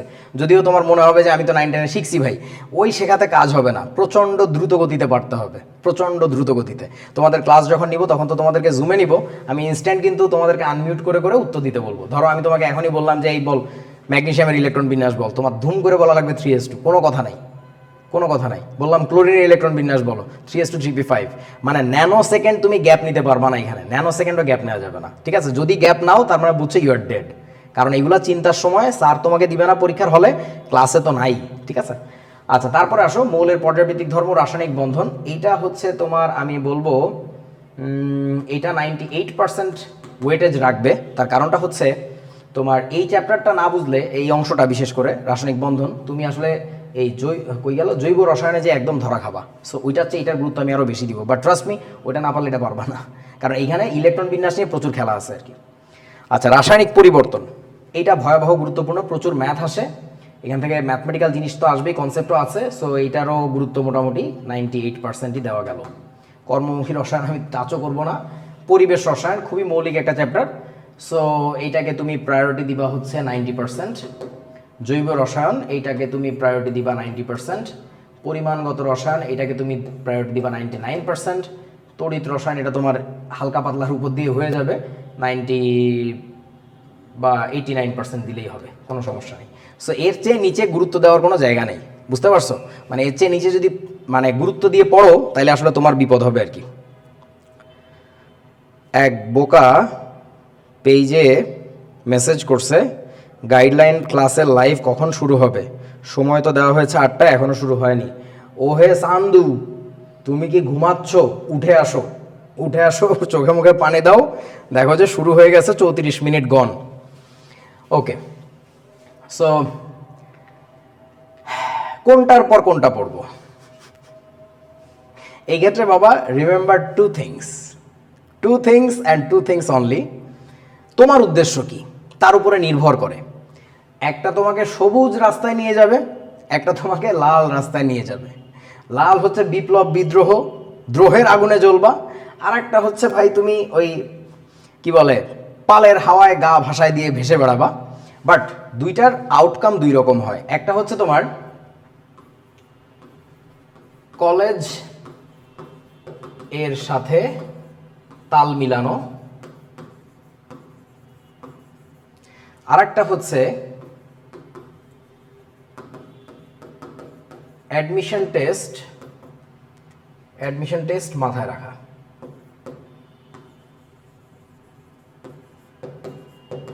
সো এখন কথা হচ্ছে, যারা অ্যাডমিশন টেস্ট মাথায় রাখবে তারা কি কলেজে ভালো করবে না? করবে, নাও করতে পারে, কিন্তু অ্যাডমিশন মাথায় রেখেই মূলত তোমার সামনে আগানো উচিত। কারণ তুমি কলেজে প্রথম বার্ষিক পরীক্ষায় বা দ্বিতীয় বার্ষিক পরীক্ষায় কত ভালো করেছিলে, স্যার তোমাকে কত ভালোবাসতো, এতে আসলে জীবনে কিছু আসে যায় না, এগুলো বলা যায় না। তুমি কলেজে প্রিফেক্ট ছিলে নাকি স্কাউটে তুমি কত কিছু করছো, trust me, none of this actually matter in the long run. Admission টেস্টে তুমি কেমন করতেছো ভর্তি পরীক্ষায়, that will define your life. So ঘটনা হচ্ছে, যদি তুমি একটু লং রান চিন্তা না করো, যদি আমাদের অধিকাংশ অভিভাবকেরা যেটা চিন্তা করেন যে এই কলেজে কত পাইছিস, ওনারা বুঝতে পারতেছেন না যে কলেজে তোমাকে যে সিলেবাস অনুযায়ী পড়াচ্ছে বা যেটার পরে যেটা পড়াচ্ছে তোমার ভালো করার এমনিও কথা না। সো ঘটনা হচ্ছে ওইটা মাথা থেকে একটু ঝেড়ে ফেলে দিয়ে যে কলেজের তুমি অর্ধবার্ষিকে কত রেজাল্ট পাইলা বা ফাইনাল পরীক্ষায় কী রেজাল্ট পাইলা, এটার চেয়ে না একটু দূরে তাকাইতে হবে, একটু ধৈর্য ধরতে হবে। যদি তুমি ধৈর্য ধরতে না পারো, ট্রাস্ট মি, একজন দুইজন না, তোমার পাশের বাসার আন্টির দরজাতে একটু টোকা দিয়ে দেখো, এরকম অনেকে আছে যে কলেজে তুফান করছে বাট অ্যাডমিশন টেস্টে সে ডাব্বা পাইছে, কোথাও ভালো ভর্তি হতে পারে নাই। সো ঘটনা হচ্ছে তোমার উপরে ডিপেন্ড করবে যে আসলে তুমি কিভাবে পড়তে চাও, কোনটার পরে কোনটা পড়তে চাও। যদি তুমি 1 নাম্বার রাস্তায় হাঁটো, এটা যে কলেজের সাথে তাল মিলাইতে যাবো, তাহলে আমার বলার কিছু নাই। তাহলে তুমি এই লাইভে বসে কি করতেছো? Just go to your college. Sir কিছুদিন পর পর একটা পরীক্ষা ধরাই দিবে, ধরো একটা বিশাল বড় চ্যাপ্টার, সেটার উপরে 2টা বা 3টা ক্লাস নিবে বা নাও নিতে পারে, নিয়ে বলবে যে তুমি এই দিন পরীক্ষা দিবা। তো দিবা পরীক্ষা, যা পাবা পাবা, ওই নিয়ে খুব আনন্দে এরকম নাইচা বেড়াবা যে পাইছি, একটা রেজাল্ট পাইছি। ওই রেজাল্টে কী হবে তোমার আমি জানি না। সো ঘটনা হচ্ছে এটা করতে পারো, অথবা আর একটা কাজ করতে পারো, ওই যে আমি একটু আগে যেটা বলতেছিলাম যে এইটার পর ওইটা পড়া উচিত, ওইটার পর এটা পড়া উচিত, আমি এখন দেখাই দিব তোমাদেরকে। সেটা যদি করো তাহলে তুমি অনেক বেনিফিটেড হবা। কলেজে তো হবাই, কলেজে একটু কম হবা, আমি বলতেছি না কলেজে তুমি ফাটাই ফেলবা। যদি তুমি চালাক হও তাহলে ফাটাইতে পারবা, যদি চালাক না হও তাহলে কলেজে তোমার রেজাল্ট একটু খারাপ হবে, কিন্তু তোমার লং রানে you will be the winner. সবচেয়ে বড় প্রেশারের জায়গা যেটা অ্যাডমিশন টেস্টের সময়, সবাই যখন মানে সেখানে যে দিক বিদিক হয়ে ছুটবে, তখন তুমি বেশ আনন্দে চিল করবা। আমি বুঝছিলাম আগেই। এখন কথা হচ্ছে এখানে একটা ট্রাস্টের খেলা কাজ করে, বিশ্বাসের খেলা, যে কে বিশ্বাস করবে আমার কথা আর কে করবে না। সো ভাগ্যই সব বলে দেবে, সময়ই সব বলে দেবে, আমার বলতে হবে না। সো আমি একটু তোমাদেরকে দেখাই দিই যে কোনটার পরে কোন সিকোয়েন্সে পড়বা। যদি তুমি এই লাল পথের পথিক হও, যদি তুমি এই লাল পথের পথিক হও, যে একটু লম্বা চিন্তা করো, একটু দূরের চিন্তা করো, এই চিন্তা করলেও এটা হয়েও যাবে। সত্যি কথা, এই চিন্তা করলেও এটা হয়েও যাবে। তবে যারা শুধুমাত্র এই চিন্তাটা করে, তাদের ট্রাস্ট মি, ওইটা হওয়ার কোনো সম্ভাবিলিটি নেই। সম্ভাবিলিটি বুঝো? প্রবাবিলিটি আর সম্ভাবনার কম্বাইন্ড ওয়ার্ড, সংকরায়িত ওয়ার্ড হচ্ছে সম্ভাবিলিটি। ওকে, সো আমি বলতেছি 2 নাম্বার পয়েন্টের জন্য, অর্থাৎ অ্যাডমিশন টেস্ট যারা মাথায় রেখে পড়বে বা একটু লম্বা চিন্তা করবে তাদের ক্ষেত্রে আর কি। বাট আবারও বলছি, তাদের এমন না যে শুধু অ্যাডমিশন টেস্টই ভালো হবে, কলেজে ভালো হবে না। ডোন্ট গেট মি রং, মানে এই কথা আর বলবো না। সো বুঝে নিও আর কি। আসো, সো সেই ব্যাপারটা হচ্ছে কি, দেখো প্রথমে তোমার যেটা শুরু করা উচিত, একটু হাতে কাগজ কলম নিতে পারো, অথবা একটা কাজ করতে পারো, আমি তোমাদেরকে একটু পরে পিডিএফ দিয়ে দিব না, আমি তোমাদেরকে একটু দেখাই দিই যে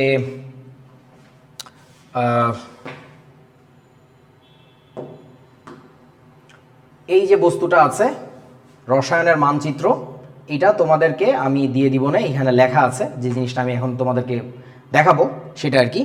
সো এই বস্তুটা কিন্তু আমার বানানো না, এটা আমি, তোমরা জানো বাংলাদেশ বিজ্ঞান পরিষদের সভাপতি। সো সেইখানে আমরা বাংলাদেশের সব মাথা রসায়নের লোকজন নিয়ে এই জিনিসটাকে বানিয়েছিলাম। সো ওই জিনিসটাই তোমাদেরকে আমি একটু লিখে দেখানোর চেষ্টা করতেছি। হুবহু এটার মতো হবে না, আমি তোমাদেরকে বলতেছি যেটা তোমাদের করা উচিত। এটা আমরা বানাইছিলাম 2019 সালে। সো ঘটনা হচ্ছে যে, দেখো প্রথমত তোমার যেটা দিয়ে শুরু করা উচিত সেটা হচ্ছে পরিবেশ রসায়ন। পরিবেশ রসায়ন কি আছে সেখানে? ওইখান থেকে তুমি পড়বা মূলত হচ্ছে গ্যাসের গতিবিদ্যা, একটু আগেও নাম বলছিলাম আমি। এটা পড়তে যেয়ে তোমার প্রচণ্ড ভালো ধারণা তৈরি হবে হচ্ছে কিসের সম্পর্কে জানো? একক নিয়ে। যে রসায়ন পড়তে গেলে একক নিয়ে কত গ্যাঞ্জাম লাগে, এবং এককের মধ্যেই যে শেখার মতো মজার কত কিছু আছে। এককের রূপান্তর, ঠিক আছে, তারপরে মৌলিক একেবারে ফিজিক্সের কতগুলো ফর্মুলার সাথে কেমিস্ট্রি কিভাবে কানেক্টেড, সেই ব্যাপারগুলো তুমি জানতে পারবে। তাহলে একক, আরও কি শিখবে এখান থেকে? ফিজিক্স আর কেমিস্ট্রি এর কানেকশন, খুব মজা লাগবে পড়তে। তুমি টেরি পাবা না যে তুমি কেমিস্ট্রি পড়তেছো, তোমার কাছে মনে হবে ফিজিক্স পড়তেছো। তুমি দেখবো মজায় মজায় কেমিস্ট্রি প্রেমে পড়ে গেছো, ডান, আমার কাজ হয়ে গেছে। টিচারের কাজ কি? স্টুডেন্টের কাছে টপিকটাকে আগ্রহ ফুটায় তোলা, যেন সে উৎসাহী হয়। তোমাকে একবার মোটিভেট করা গেলে, তোমাকে একবার ইন্টারেস্ট ক্রিয়েট করা গেলে, তারপরে কিন্তু তুমি নিজেই দৌড়াবা। আমি বসে চেয়ারে পায়ের উপর পা দিয়ে আরাম করবো, আর ও তো দৌড়াচ্ছে, মজাই তো। আমি তোমার মাঝে মধ্যে একটু রাস্তা দেখা দেবো, এই ওদিকে যাস, এইদিকে, হ্যাঁ, তারপর আবার ঘুম। So that is the technique. তোমার শুরু করতে হবে সহজ জায়গা থেকে, সো দ্যাট তুমি পরবর্তীতে কঠিন জিনিসগুলো ওই মোটিভেশনেই করে ফেলতে পারো। এরপরে তুমি চলে যাবা যেখানে, সেই জায়গাটার নাম হইতেছে গুণগত রসায়ন। গুণগত রসায়ন অর্থাৎ এইটা হচ্ছে তোমার কি? এটা হচ্ছে তোমার পেপার 2 এর চ্যাপ্টার 1, আর এটা হচ্ছে কি? এটা হচ্ছে পেপার 1 এর চ্যাপ্টার 2। খেয়াল করে দেখো, আমাদের সিলেবাসটা এলোমেলো বলেই তোমাদেরকে এভাবে পড়তে বলতেছে, আর কিছুই না। আমি আবারও বলছি, এটা বলতেছি তোমাদের ভালোর জন্য, নট দ্যাট যে তোমার এটাই পড়তে হবে। তুমি চাইলে গুণগত রসায়ন দিয়েও শুরু করতে পারো, কোনো সমস্যা নেই। বাট দ্য ফ্যাক্ট ইজ, গুণগত রসায়নের ভিতর কি আছে তোমাদের মনে আছে? আমি একটু মনে করে দিই, দাঁড়াও। গুণগত রসায়নের মধ্যে আছে হচ্ছে কোয়ান্টাম মেকানিক্স। এই যে কোয়ান্টাম মেকানিক্সের কথাগুলো, তোমাদের কি মনে হয় এগুলো খুব সহজ? কেবল ম্যাট্রিক পাস করা একটা স্টুডেন্টের কাছে এই জিনিসগুলো কি সহজ হবে? আলো কিভাবে কাজ করে, আলো পড়লে কোনো একটা পদার্থের উপরে সেখানে যে ইলেকট্রন নির্গত হয়, সেই ইলেকট্রনটাকে যে আরেক জায়গায় ট্র্যাপ করে কোনো কাহিনী করা যায়, বা একটা ইলেকট্রন যে একই সাথে কণা এবং তরঙ্গ দুইটাই, ট্রাস্ট মি, এগুলো এত সহজে মাথায় আসার কথা না। সো এই জন্য আমি পরামর্শ দিই, যেটা আমি আবারও বলছি কারণটা, যে কেন কোয়ান্টাম মেকানিক্স দিয়ে শুরু করা ভালো না। এখানে তুমি অদ্ভুত কতগুলো কথা শুনবা। তারপরে তোমার ওই যে পলির বর্জন নীতি, মানে এগুলো আসলে মাথায় আসার কথা না। তারপর হাইজেনবার্গের অনিশ্চয়তা নীতি, ইলেকট্রনের অবস্থান জানলে তার ভরবেগ জানা যাচ্ছে না, ভরবেগ জানলে তার অবস্থান জানা যাচ্ছে না, তুমি মাথা দেয়ালে টোকায় মারা যাবা যে কেন জানা যাচ্ছে না। তুমি বাচ্চা মানুষ, তোমাকে এগুলো বোঝানো সম্ভব না, বাট তোমাকেই সম্ভব একটু সময় দিলে, ট্রাস্ট মি, একটু সময় দিলে। কলেজে যেহেতু শুরুই করে এটা দিয়ে, আমি জানি না মোস্ট অফ দ্য কলেজে এটা দিয়ে শুরু করে, স্টুডেন্টরা সারা জীবনের জন্য একবারে হতাশ হয়ে যায় যে এটা কী হইলো। বাট ট্রাস্ট মি, আমি স্যারদেরকে অনুরোধ জানাচ্ছি, জানি যারা কোনো স্যার যদি দেখে থাকেন, আমরা এটা দিয়ে কেন শুরু করি না, কারণটা কি আসলে। এটা দিয়ে শুরু করলে স্টুডেন্টরা ফিজিক্সের মজায় ওই যে আছে না, মিষ্টির ভেতরে তেতো ওষুধটাকে দিয়ে গিলায় খাওয়াই দেওয়া স্টুডেন্টকে। সো ব্যাপারটা হচ্ছে এইখানে ওই কাজটা করা যায়। ওর রসায়নের উপর থেকে ভয় তো দূর হবেই, ওর অনেক মৌলিক জিনিস শিখবে যে জিনিসগুলোর পুরো গোটা রসায়নে কাজে লাগতেছে। আচ্ছা, 2 নম্বরে এটা শিখবা, গুণগত রসায়ন। তারপরে 3 নম্বরে কি শিখবা? 3 নম্বরে শিখবা হচ্ছে তুমি পরিমাণগত রসায়ন।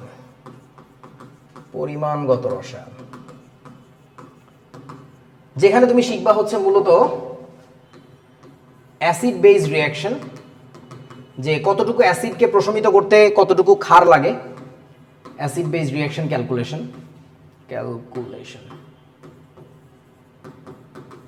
আর একটা জিনিস শিখবা রিডক্স রিয়াকশন, মনে আছে? জারণ বিজারণ বিক্রিয়া, রিডক্স রিয়াকশন ক্যালকুলেশন, যে কতটুকু জারককে প্রশমিত করতে কতটুকু বিজারক লাগে, কোন নির্দেশক ব্যবহার করব, কিভাবে বুঝবো বিক্রিয়াটা শেষ হইলো নাকি এখনো চলতেছে, আমি বুঝবো কিভাবে যে এতটুকু অ্যাসিডকে প্রশমিত করার জন্য কতখানি ক্ষার আমার ঢালা লাগবে, কখন বুঝবো যে আর ক্ষার ঢালিসটা কাজ হয়ে গেছে, নির্দেশক ব্যবহার করতে হবে।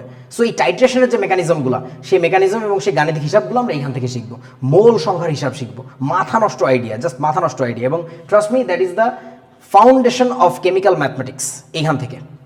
আচ্ছা, এই অধ্যায়টা যখন তুমি পড়ে গেলা একবার, তারপরে তুমি চলে যাবা হচ্ছে কোথায় জানো? রাসায়নিক পরিবর্তনে। রাসায়নিক পরিবর্তন। ওকে, সো আমি একটা কাজ করি। আচ্ছা, রাসায়নিক পরিবর্তনের মধ্যে আবার কি কি টপিক আছে একটু বলে দিই। এই অধ্যায় পুরো একসাথে পড়ে চলে যাবা। সেখানে হচ্ছে রাসায়নিক সাম্যাবস্থা শিখতে হবে। রাসায়নিক সাম্যাবস্থা, অম্ল ক্ষার সাম্যাবস্থা শিখতে হবে। অম্ল ক্ষার সাম্যাবস্থা। আমাদের সময়কার ইভেন চ্যাপ্টারগুলোর নাম তোমার এরকমই ছিল, রাসায়নিক সাম্যাবস্থা, অম্ল ক্ষার সাম্যাবস্থা, এরকম নামে আমরা ডাকতাম। আচ্ছা, আরও একটা জিনিস শিখতে হবে, সেটা হচ্ছে তাপ রসায়ন। সো তাপ রসায়নে কি আছে? ডেল এইচ রিলেটেড ব্যাপার স্যাপার আছে, যে কোনটা তাপোৎপাদী বিক্রিয়া, কোনটা তাপহারী বিক্রিয়া। আমি তোমাদেরকে একটু রিলেট করাই যে আমরা কোথা থেকে কোথায় যাচ্ছি।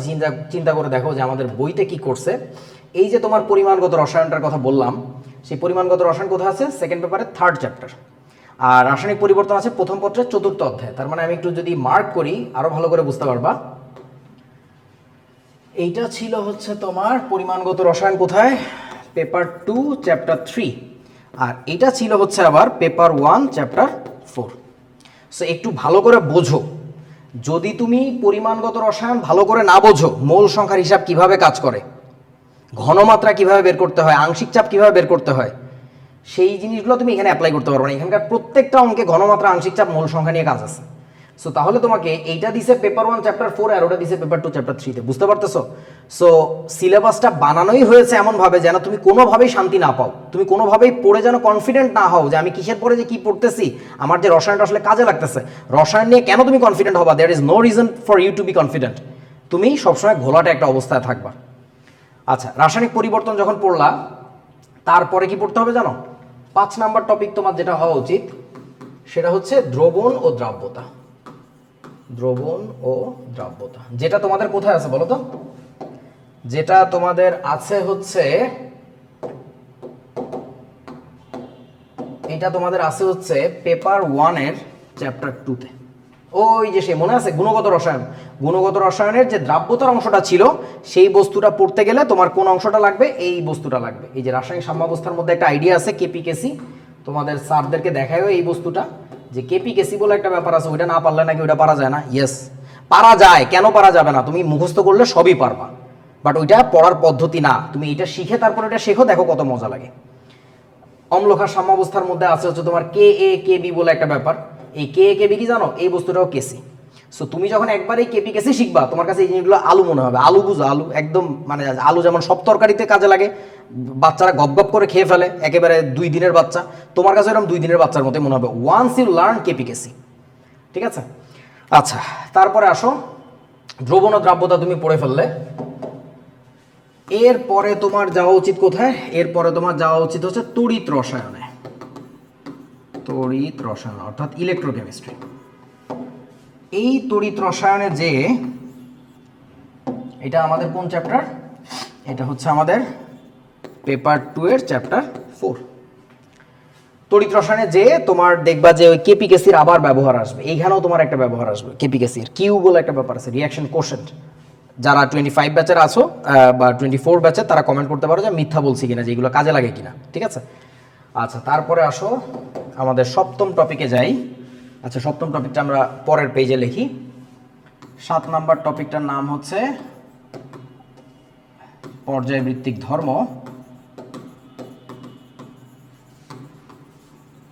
ও রাসায়নিক বন্ধন। তোমরা যারা ভিডিওটা দেখতেছো কমেন্ট করো, তোমাদের আমাদের পেজে ইনবক্স করো। পেজে ইনবক্স করলে তোমাদেরকে ভিডিও মানে ক্লাসটা শেষ হওয়ার পরে, আলোচনাটা শেষ হওয়ার পরে তোমাদেরকে পিডিএফটা দিয়ে দেওয়া হবে, সো দ্যাট তোমরা ওইখানেও দেখতে পারো। এই পিডিএফটাও দিয়ে দিব যেটাতে আমি লিখলাম, কোনো সমস্যা নেই। আচ্ছা, পর্যায়বৃত্তিক ধর্ম ও রাসায়নিক বন্ধন, এইটা পড়ার পরে বলেন তো কি বাকি আছে আমাদের? এটা আমাদের কোথায় ছিল? এটা ছিল আমাদের পেপার 1 এর চ্যাপ্টার 3-তে। খেয়াল করো, পেপার 1 এর চ্যাপ্টার 3, এই যে মৌলের পর্যায়বৃত্তিক ধর্ম, রাসায়নিক বন্ধন। তারপরে বলেন তো আমাদের কি পড়া বাকি আছে?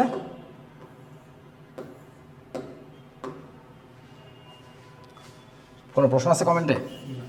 ওকে, প্রশ্ন করতে পারো, যে কারোর প্রশ্ন থাকলে প্রশ্ন করতে পারো। এরপরে তুমি পড়বা হচ্ছে ভাই জৈব রসায়ন।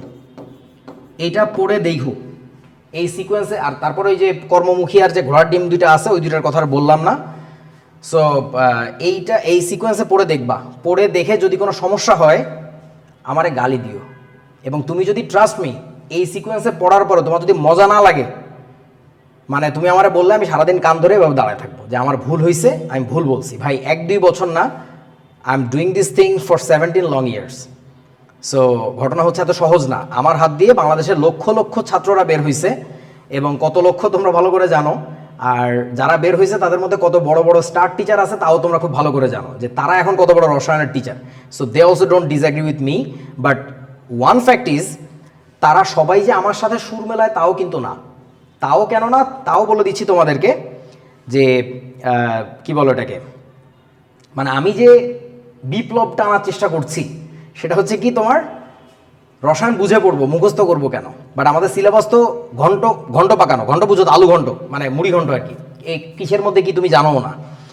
সো ঘটনা হচ্ছে এই বিপ্লবে কণ্ঠ মেলানোর মতো সাহস খুব কম পাওয়া যায়, যে ভাই কলেজে স্যাররা এইভাবে পড়াচ্ছে আমি এভাবেই পড়াই, এর বাইরে গেলে স্টুডেন্ট আমার কথা শুনবে না, স্টুডেন্ট আমি পাবো না।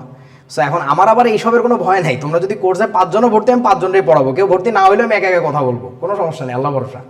সো ঘটনা হচ্ছে যে আমার কথা হচ্ছে যেটা যেভাবে করা উচিত সেটা সেভাবে করতে হবে। ডাজন্ট ম্যাটার তোমার অনুসারী কয়জন। আর অনুসারী তোমার বেশি হওয়ার মানেই এই না যে তুমি আসলে যা বলতো সেটা সঠিক। ইভেন আমরা একটা প্রবাদ কত ভুল জানি, যে ওই যে একটা কথা বলে না, যে কি জানি, মেজরিটি মাস্ট বি গ্র্যান্টেড। হ্যাঁ, একটা কথা বলে না, এটা কিন্তু একটা ভুল কথা, এটা জানো কার কথা বলতে পারবা? কথাটা হচ্ছে এরকম, উনি বলছিলেন মেজরিটি গভর্নস দ্য রুল, মানে বুঝো, মানে রুল মানে কি, রাজত্ব করা। মেজরিটি যেদিকে থাকে তারা হচ্ছে রাজত্ব করে, দ্যাট ডাজন্ট মিন যে দ্যাট মাস্ট বি গ্র্যান্টেড। যদি অধিকাংশ লোক ভুল কথা বলে, তোমার যদি মাথায় আসে এটা যে ভাই আপনারা ভুল, তোমার সেটা বলার সৎসাহস থাকা উচিত।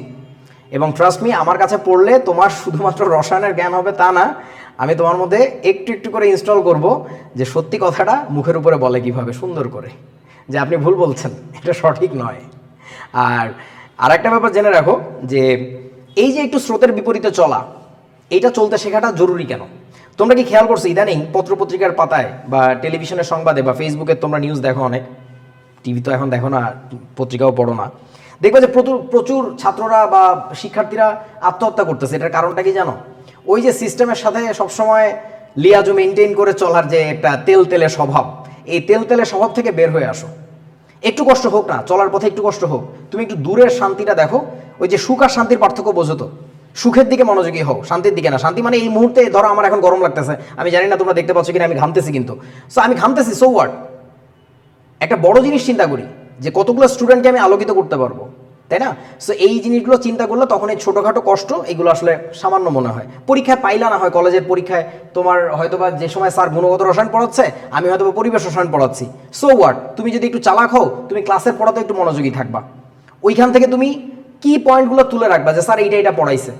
তারপরে তোমার ইউটিউবে বলে একটা ব্যাপার আছে, তাই না? এখন সমস্ত লেকচার পাওয়া যায়, কেউ তো এত খারাপ পড়ায় না। ইউটিউবে যারা লেকচার আপলোড করছে একেবারে খারাপ না, তুমি 2-4 জায়গায় একটু জাজ করে নিজেই শেখো না যে কোত্থেকে শেখা যায়। সো তাহলে আমার কাছ থেকে তুমি সুদূর প্রসারী একটা জ্ঞান অর্জন করলা, আর ইউটিউব থেকে বা কলেজের স্যারের কাছ থেকে একটু আপাতত সামাল দেওয়ার মতো একটা ব্যবস্থা করে নিলে, দুইটার কম্বিনেশনে চিন্তা করো তো কত জোস হয়। এবং আরেকটা কথা মনে রেখো, ওই যে কবিতাটা পড়ছো, বিশ্বজোড়া পাঠশালা মোর সবার আমি ছাত্র, তোমাদের যাদের মধ্যে এই ধরনের ধারণা থাকবে যে আমি ফেলুদার ক্লাস ছাড়া কিচ্ছু বুঝি না, no, that's a very bad thing. তুমি একজন রিক্সাওয়ালার সাথে কথা বলেও তুমি অনেক কিছু শেখার যোগ্যতা অর্জন করবা। তুমি যদি ব্যবসায়ী হও, যদিও ব্যবসায়ী শব্দটা আমরা খারাপ বানায় ফেলছি, but trust me, that's a very elegant word. So যেমন কোরআনে আল্লাহ বারবার একটা পেশার কথা বলছে যে এটা করো তোমরা, সেটা হচ্ছে ব্যবসা, কিন্তু অথচ আমরা এই শব্দটাকে দিয়েই একটা মানুষকে গালি দিই আর কি। এখন এটা খুব খারাপ একটা ব্যাপার। সো ঘটনা হচ্ছে যে তুমি যদি ব্যবসায়ী হও তখন বুঝবা যে রাস্তাঘাটে চলতে গেলেও, চা খাইতে গেলেও একটা মানুষের সাথে কথা বলে কত বড় একটা আইডিয়া পাওয়া যায়। তার মানে কি তুমি সব জায়গা থেকে শিখতে পারো, কিন্তু আমরা খুবই সংকীর্ণ মনা হয়ে গেছি জাতি হিসাবে। আমাদের কাছে মনে হয় যে বই না পড়লে আমাদের কোনো কিছু শেখা হচ্ছে না, এটা খুব বাজে একটা ধারণা। আর ওই যে কিতাবটাও তোমার হাতে কুতুব ধরায় দিছে আর তুমিও সেই কুতুবই করতেছো, এই কাজগুলো বাদ দাও, ওই বইটাকেও জাজ করা শেখো। ইভেন তোমাকে আমি যে কথাগুলো বলবো তুমিও এগুলোকে জাজ করবা যে আপনার কথাটাই আমি কেন নিব, নো, আমার কথা তোমার নেওয়ার দরকার নেই। তোমার নিজের বিবেক জাগ্রত করো। যেদিন তোমার নিজের বিবেক জাগ্রত করে দিতে পারবো বা করার জন্য সহযোগিতা করতে পারবো, সেই দিন বুঝবো যে আমি কিছু একটা করছি। আদারওয়াইজ তোমাকে এই কেমিস্ট্রিতে A+ পাওয়ানো, 98-100 পাওয়ানো, ওটা ভাই আমার কাছে না আসলেও তুমি অন্য বিভিন্ন জায়গা থেকে পারবা, আরো ভালো করেই পারবা, কোনো দরকার নেই, ঠিক আছে? আচ্ছা, এরপর আসো কোনটার পরে কোনটা পড়বো তো আমি বলে দিলাম। তারপরে আসো আপনার কথা শুনবো কে, সেটা নিয়ে এতক্ষণ কথা বলতেছিলাম যে আপনার কথা শুনবো কে। কারণ ভাই আমি অনেক বছরের অভিজ্ঞ একটা মানুষ, এবং আলহামদুলিল্লাহ আমার প্রসেস নিয়ে কোনো কমপ্লেইন এখনো পর্যন্ত পাই নাই। মানে কত বেশি মেধাবী যে আমার হাত দিয়ে বেরোইছে সেটা আমি এখন তোমাদের সামনে বলে নিজের গর্ব বড়াই করবো না, এটা অহংকার হয়ে যেতে পারে, যেটা আল্লাহ পছন্দ করেন না। তোমরা নিজেরা ভালো করেই জানো, যারা জানো না আমার সম্পর্কে তারা একটু জেনে নাও কষ্ট করে। সো আমি আর কিছু বলছি না আর কি। সো আমার কথা শুনবেন কে, আপনার ইচ্ছা, আপনার মর্জি, আপনি জানেন আপনি কেন শুনবেন। ওকে, আচ্ছা, রসায়ন কি এত আগে পড়া শুরু করা জরুরি? এটা খুব গুরুত্বপূর্ণ একটা প্রশ্ন। তোমরা আমাকে অনেকেই ইনবক্স করছো যে কেমিস্ট্রি কি এত আগে পড়া শুরু করা জরুরি, কারণ তোমরা, আমি জানি, পদার্থবিজ্ঞান এবং গণিত খুব ভালোবাসো। তার উত্তরটাও দেখো আমি তোমাদের পছন্দ মতো করে নিয়ে আসছি। না, কোনো দরকার নেই। কেমিস্ট্রি এত আগে পড়া জীবনে কেউ কিছু করতে পারছে? পারে নাই। তোমরা পড়া শুরু করবা কি দিয়ে আমি বলে দিচ্ছি, শোনো। 1 নম্বরে পড়বা সেটার নাম হইতেছে গণিত, ম্যাথমেটিক্স। ট্রাস্ট মি, এই বস্তুর ভিত্তি যত পারো তাড়াতাড়ি শক্ত করে ফেলো। কসম বলতেছে, আমি কেমিস্ট্রি পড়াই তাতে কিছু আসে যায় না। তুমি গণিতে যদি বলো দাও, তুমি কি বুঝবা না বলো তো? কমেন্ট করো, বলো গণিত না পারলে কি পারা যাবে না, বলেন।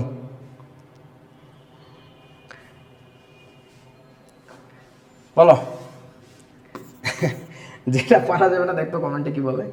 যেটা পারা যাবে না সেটার নাম হচ্ছে পদার্থ বিজ্ঞান। পারা যাবে না, এই পদার্থ বলবা না, গাধার দল বলে পদার্থ। পদার্থ মানে তো এইটা একটা পদার্থ, এটা একটা পদার্থ, এগুলো তো পদার্থ। তুই নিজে একটা পদার্থ বেটা, তোর নানা একটা অপদার্থ। পদার্থ তো পদার্থ, পদার্থের যে বিজ্ঞান তাকে বলে পদার্থ বিজ্ঞান। আচ্ছা, হ্যাঁ, ও কিছুই পারা যাবে না, হ্যাঁ তাও সত্যি। গণিত না পারলে তুমি কিছু পারবা না। হ্যাঁ, রাইট। আচ্ছা, 3 নাম্বার যেটা পড়বা সেটার নাম হচ্ছে রসায়ন। রসায়ন পড়া শুরু করবো সবার লাস্টে, বুঝছো? কিন্তু সময় বেশি দিবা কোনটাতে জানো? সময় সবচেয়ে বেশি দিবা এটাতে, কারণ এটা জ্ঞানজাম, এটা জ্ঞানজাম, ভালো মতো জ্ঞানজাম। কারণ কি দেখো, পদার্থবিজ্ঞানের কিন্তু নিজের কোনো ভাষা নাই, ও কিন্তু গণিতের ভাষা ব্যবহার করে, বুঝছো? মানে ফিজিক্সে ধরো তুমি কি পড়ো, পীড়ন বিকৃতির সমানুপাতিক। এই যে সমানুপাতিক কথাটা তো গণিত, পিওর গণিত। পীড়ন শব্দটা ফিজিক্স ডিফাইন করছে, বিকৃতি জিনিসটা ফিজিক্স ডিফাইন করছে, সমানুপাতিক যে সম্পর্ক এটা তো গণিত দিয়ে ব্যাখ্যা করতেছে। বা এ ওর বর্গের সমানুপাতিক, বর্গমূলের ঘনমূলের ঘোড়ার ডিম ব্যস্তানুপাতিক, এই সব কথাই না গাণিতিক। তুমি ক্যালকুলাস করবা, ইন্টিগ্রেট করবা, ডিফারেন্সিয়েট করবা, ফিজিক্সে যা কিছুই করো না কেন সব আলটিমেটলি ম্যাথমেটিক্স ব্যবহার করে। ফিজিক্সের নিজের কোনো ভাষা নাই, রসায়নের নিজের ভাষা আছে। সো একটা ভাষা শেখা কতটা জটিল তোমরা একটু চিন্তা করে দেখো। তুমি সেই ক্লাস নার্সারি নাকি তারও আগে থেকে ইংরেজি শেখার চেষ্টা করতেছো, সেই ভাষা নিয়ে তুমি এখনও কিন্তু কনফিডেন্ট না। That's a language, that's a different kind of language. Mathematics is a language. ম্যাথমেটিক্সের কাছে তো কোনো ইয়ার্কি ভাইজলামই চলে না, কিন্তু এখানে অনেক আবেগী ব্যাপার স্যাপার রয়েছে। এই চল যাই, না যাবো না। কেন যাবি না? ভালো লাগছে না। কেন ভালো লাগছে না তাও জানি না। মানে এখানে অনেক ইমোশনাল ব্যাপার স্যাপার আছে। তুমি যদি কেমিস্ট্রিতে সময় বেশি না দাও, ট্রাস্ট মি, তুমি ধরা খাওয়ার জন্য রেডি। এবং ভর্তি পরীক্ষায় কী হয় জানো, যারা গণিত এবং পদার্থবিজ্ঞানে দুর্বল তারা চান্সই পায় না। এটা লিখিত, একদম রিটেন ইন দ্য স্টার্স, মানে লাইক এটা ডিনাই করার কোনো জায়গা নাই। যে ফাজিলে পাবলিক ইউনিভার্সিটি কোনো জায়গায় চান্স পাইছে, সেটা হোক ইঞ্জিনিয়ারিং, সেটা পাবলিকের কোনো এক জায়গায় হোক, ওর ফিজিক্স ভালো, ওর ম্যাথমেটিক্সও ভালো। যার ডিপার্টমেন্ট ভালো তুমি বুঝবা তার কেমিস্ট্রি ভালো। ডিপার্টমেন্ট ভালো মানে বুঝছো তো, মানে মেরিট পজিশন উপরের দিকে, এর কেমিস্ট্রি ভালো। So chemistry is the ultimately defining factor, যে তুমি চান্স পাবা কিনা, বা পাইলেও তোমার পজিশনটা কোথায় হবে। আর কেমিস্ট্রিতে যেহেতু গ্যাঞ্জাম বেশি, তোমার এটা পড়া লাগবে। আর কেমিস্ট্রি পড়তে গেলে আর একটা মজা আছে, আমি জানি না আর কে কী করে, বাট আমি নিজে অন্তত করি। আমি কেমিস্ট্রির মধ্যে ফিজিক্স এবং ম্যাথমেটিক্স খুব ভালো করে একটা মিশেল বানায় তারপরে খাওয়াই, এবং দেখা যায় সেক্ষেত্রে স্টুডেন্টদের অনেকের ফিজিক্স সম্পর্কে অনেক কনসেপ্ট চেঞ্জ হয়। যে আরে আল্লাহ, ফিজিক্স তো আগে অঙ্ক করতেই শুধু পারতাম, ফিল তো করি নাই। বাট ফিল করার জায়গাটা হচ্ছে রসায়ন। যেমন আমি নিজে, আমার মনে পড়ে এখনও, তখন আমি মনে হয় 3rd ইয়ার বা 4th ইয়ারে পড়ি, একটা ফেসবুক গ্রুপ ছিল, মানে কিছু পোলাপাইনরা পড়াইতো আর কি, তারা সবাই বাচ্চা কাচ্চা, বাট ভালো ইয়া করতো, অ্যাস্ট্রোনমিক্যাল সোসাইটি বা সামথিং লাইক দ্যাট। ওদের একটা ওয়ার্কশপে আমি জয়েন করছিলাম, এবং ওইখানে দেখছিলাম যেটা, যে আমরা ইউনিভার্সিটিতে উঠা পর্যন্ত যে হায়ার লেভেলের ম্যাথমেটিক্স শিখছি, সেই ম্যাথমেটিক্সগুলোর পারফেক্ট অ্যাপ্লিকেশন বা ফিজিক্যাল লাইফে বোঝার উপায় হচ্ছে কি জানো, ফিজিক্স।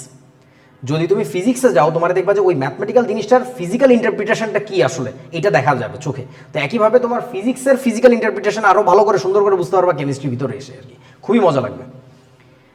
ওকে,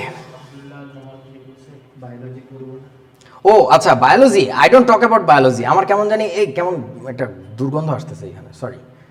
ও আমি কি বলে ফেললাম? সরি, আমি লাইভে তো না, এই শিট, আম এক্সট্রিমলি সরি। আচ্ছা না, বায়োলজি মজার, বায়োলজি আমি পারি না, এই জন্য আমার কাছে কেমন জানি লাগে। বায়োলজির কোনো দোষ নাই, ঠিক আছে, বাট বায়োলজিটা আমার একটু কেমন কেমন লাগে। এবং নোমান না ফাজিলটা। আচ্ছা, আর বায়োলজির ব্যাপারটা হচ্ছে কি, বায়োলজিতে বোঝার জায়গা আছে অনেক, বাট তারপরে দিন শেষে না তোমার মনে রাখতে হবে। এই বল, পিটুইটারি গ্রন্থি, তুই তো ডাক্তার, তো তোরে আর কি জিগাম। ওই যে আমার সামনে তোমাদের ক্লাস অপারেশনে যে হেল্প করতেছে, সে তোমাদের এক বড় ভাই, আমার এক সময় একটা স্টুডেন্ট ছিল, মেডিকেল পড়তেছে। তো ধরো তোমারে বললাম, এই পিটুইটারি গ্রন্থি থেকে কি কি নিঃসৃত হয়? হরমোন। আচ্ছা, এই যে ও বলি দিল হরমোন, এটা তুমি মুখস্থ না করলে কেমনি, কি মনে তো রাখতে হবে, বুঝে মুখস্থ করতে হবে আর কি। সো যাই হোক, বায়োলজির দিকে যাচ্ছি না, ওগুলো আমার সাবজেক্ট না, আমার টপিক না আর কি। আমার রসায়নে যা যা কানেকশন লাগে, মানে ইভেন মজার ব্যাপার হচ্ছে যেটা, তুমি যদি একটু চিন্তা করো যে আসলে যে বিজ্ঞান আমাদের কাজে লাগে, গণিতের হাত হয় না, পদার্থবিজ্ঞানের ব্যাখ্যা আসে, পদার্থবিজ্ঞানের হাত হয় না, রসায়ন ব্যাখ্যা করতে পারবা, আর রসায়নকে ব্যবহার করে আসলে তুমি বায়োলজি ব্যাখ্যা করতে পারবা। সত্যি কথা হচ্ছে এটা। সো এখন বুঝতে পারতেছো ডেপথ অফ প্যাচ, তাই না? কত গভীরে প্যাচ লাগতেছে। গণিতে কোনো প্যাচ নাই, সত্যি কথা, একদম হাসা কথা। গণিত প্যাচ একটু লাগবে ফিজিক্সে এসে, ফিজিক্সের প্যাচ লাগবে আরও বেশি কেমিস্ট্রিতে, কেমিস্ট্রির চেয়ে বেশি প্যাচ লাগবে হচ্ছে জীববিজ্ঞানে। সো এখন জীববিজ্ঞান আমি বুঝি না বলে আমার কাছে লাগতেছে ওটা খুব কেমন জানি একটা ব্যাপার। সো একইভাবে যে আমার চেয়ে বেশি মেধাবী, আমার চেয়ে বেশি ব্যাখ্যা করতে পারে, তার কাছে আবার বায়োলজি মজা লাগবে। সো এই জন্য আমি ওটা নিয়ে কথা বলি না আর কি, ঠিক আছে? ওকে, সব বুঝছি ভাই, এখন ভর্তি হবে কেমনে বলেন তো? এই যে বিস্তারিত কন চলে আসছে তোমাদের জন্য। সো অনেক আমার ফেসবুকে ডিস্টার্ব করছো, হোয়াটসঅ্যাপে ডিস্টার্ব করছো যে ভাই কবে কোথায় কি। সো তোমরা যারা জানো তারা তো জানোই, যারা জানো না তাদেরকে বলে দিচ্ছি।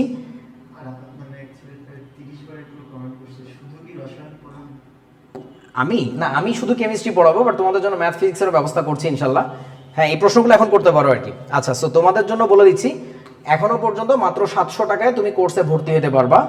বাট এই নিচে ছোট ছোট করে লেখা যে লাইনটা, এইটা কিন্তু একটু খেয়াল করো, এইটা কিন্তু একটু খেয়াল করো, তা নাহলে কিন্তু বিপদ হয়ে যাবে। সেটা কি খেয়াল করতে হবে? তোমার 27শে মে পর্যন্ত, অর্থাৎ 27শে মে আমাদের ক্লাস শুরু হবে। তুমি 27শে মে রাত 11:59 টাকা দিলেও হবে, সমস্যা নেই।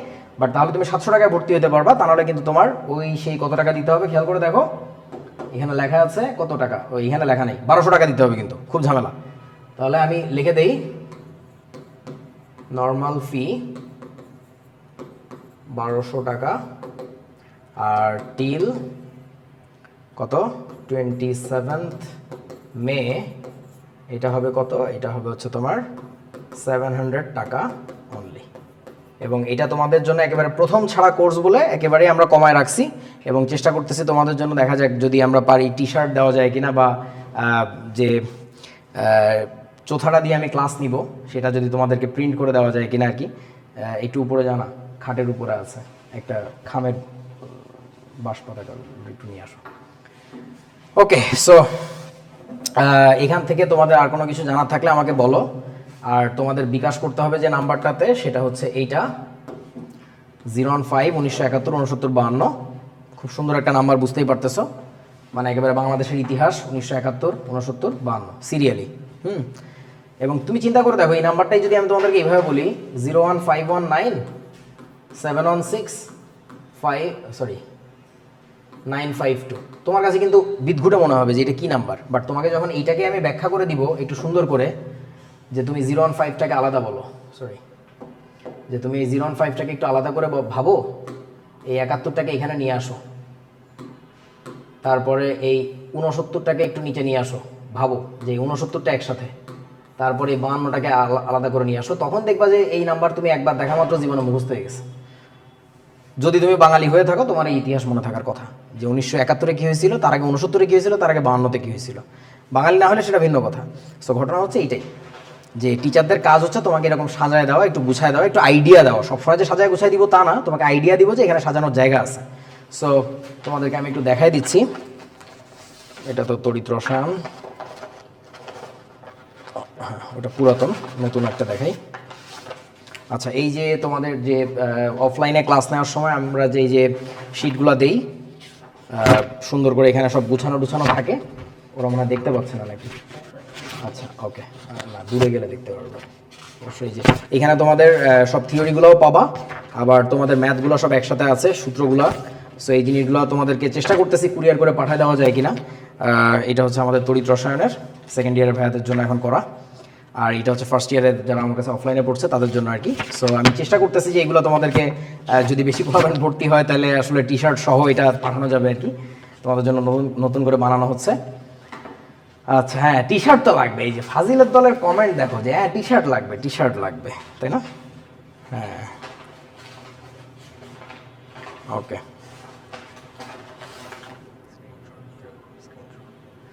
ওকে, সো ঘটনা হচ্ছে যে ভর্তি হওয়ার জন্য আর কি বলবো, তোমাদেরকে অনলাইনে ক্লাস হবে। সো বুঝতে পারতেছো, আর অনলাইন ক্লাসের পরে কিন্তু তোমাদেরকে ভিডিও রেকর্ডটা দিয়ে দিব টেলিগ্রাম গ্রুপে, এবং হচ্ছে তোমার আরও কয়েকটা, এবং তোমাদের কি বলে ক্লাসের যে পিডিএফটা তৈরি হয়, মানে আমার দাগাদাগি করা অ্যানোটেটেড পিডিএফ, সেই জিনিসটাও কিন্তু পেয়ে যাবা।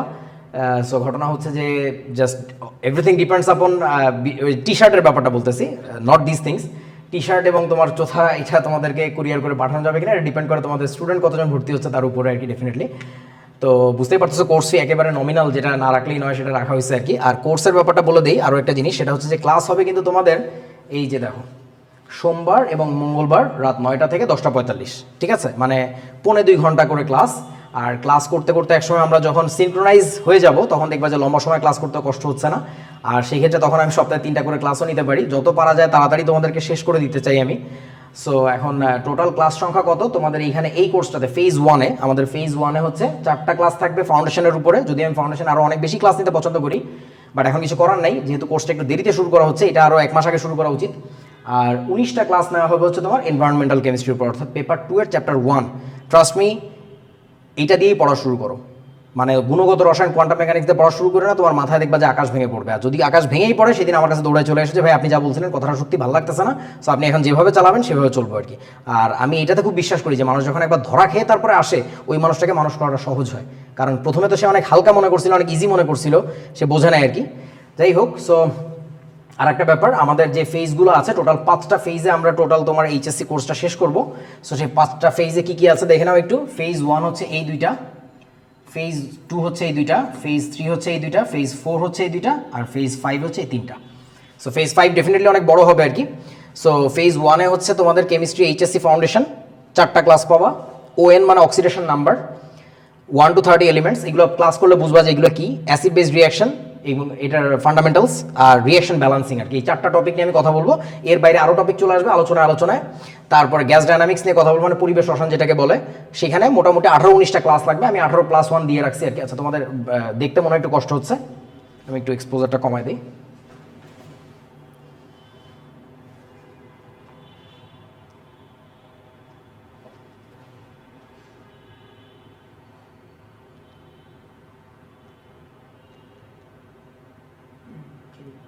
ওকে, এবার আমাকে একটু কালো দেখা যাবে, বাট তুমি বোর্ড দেখতে পারো, আমাকে দেখাটা জরুরি না, বোর্ড দেখা গেলেই হয়। ওকে, সো তারপরে ফেজ 2তে আমরা শুরু করবো হচ্ছে কোয়ান্টাম মেকানিক্স আর কোয়ান্টিটেটিভ কেমিস্ট্রি, মানে পরিমাণগত রসায়ন যেটাকে বলে।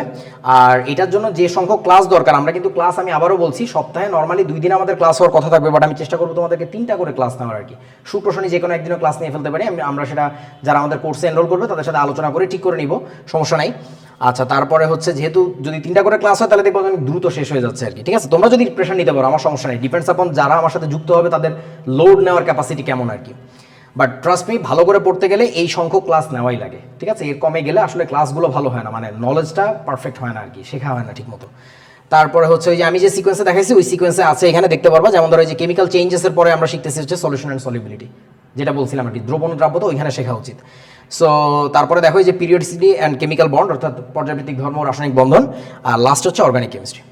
So that is our course division. আমরা টোটাল 5টা ফেজে শেষ করব, তার মধ্যে ডেফিনেটলি লাস্ট ফেজটা অনেক বড় হবে, তার কারণ পিরিয়ডিসিটি কেমিক্যাল বন্ড অনেক বড় চ্যাপ্টার, অর্গানিক কেমিস্ট্রি অনেক বড় চ্যাপ্টার আর কি। সো বাকিগুলো একটু ছোট ছোট আর কি, রিলেটিভলি আর কি। সো আর কোনো প্রশ্ন আছে এখানে? প্রশ্ন করতে পারো। না না ভাই, সব 700 তো রাখা যাবে না, এখন এটা ডিপেন্ড করে, এভরিথিং ডিপেন্ডস বিকজ স্টুডেন্ট সংখ্যার উপরে।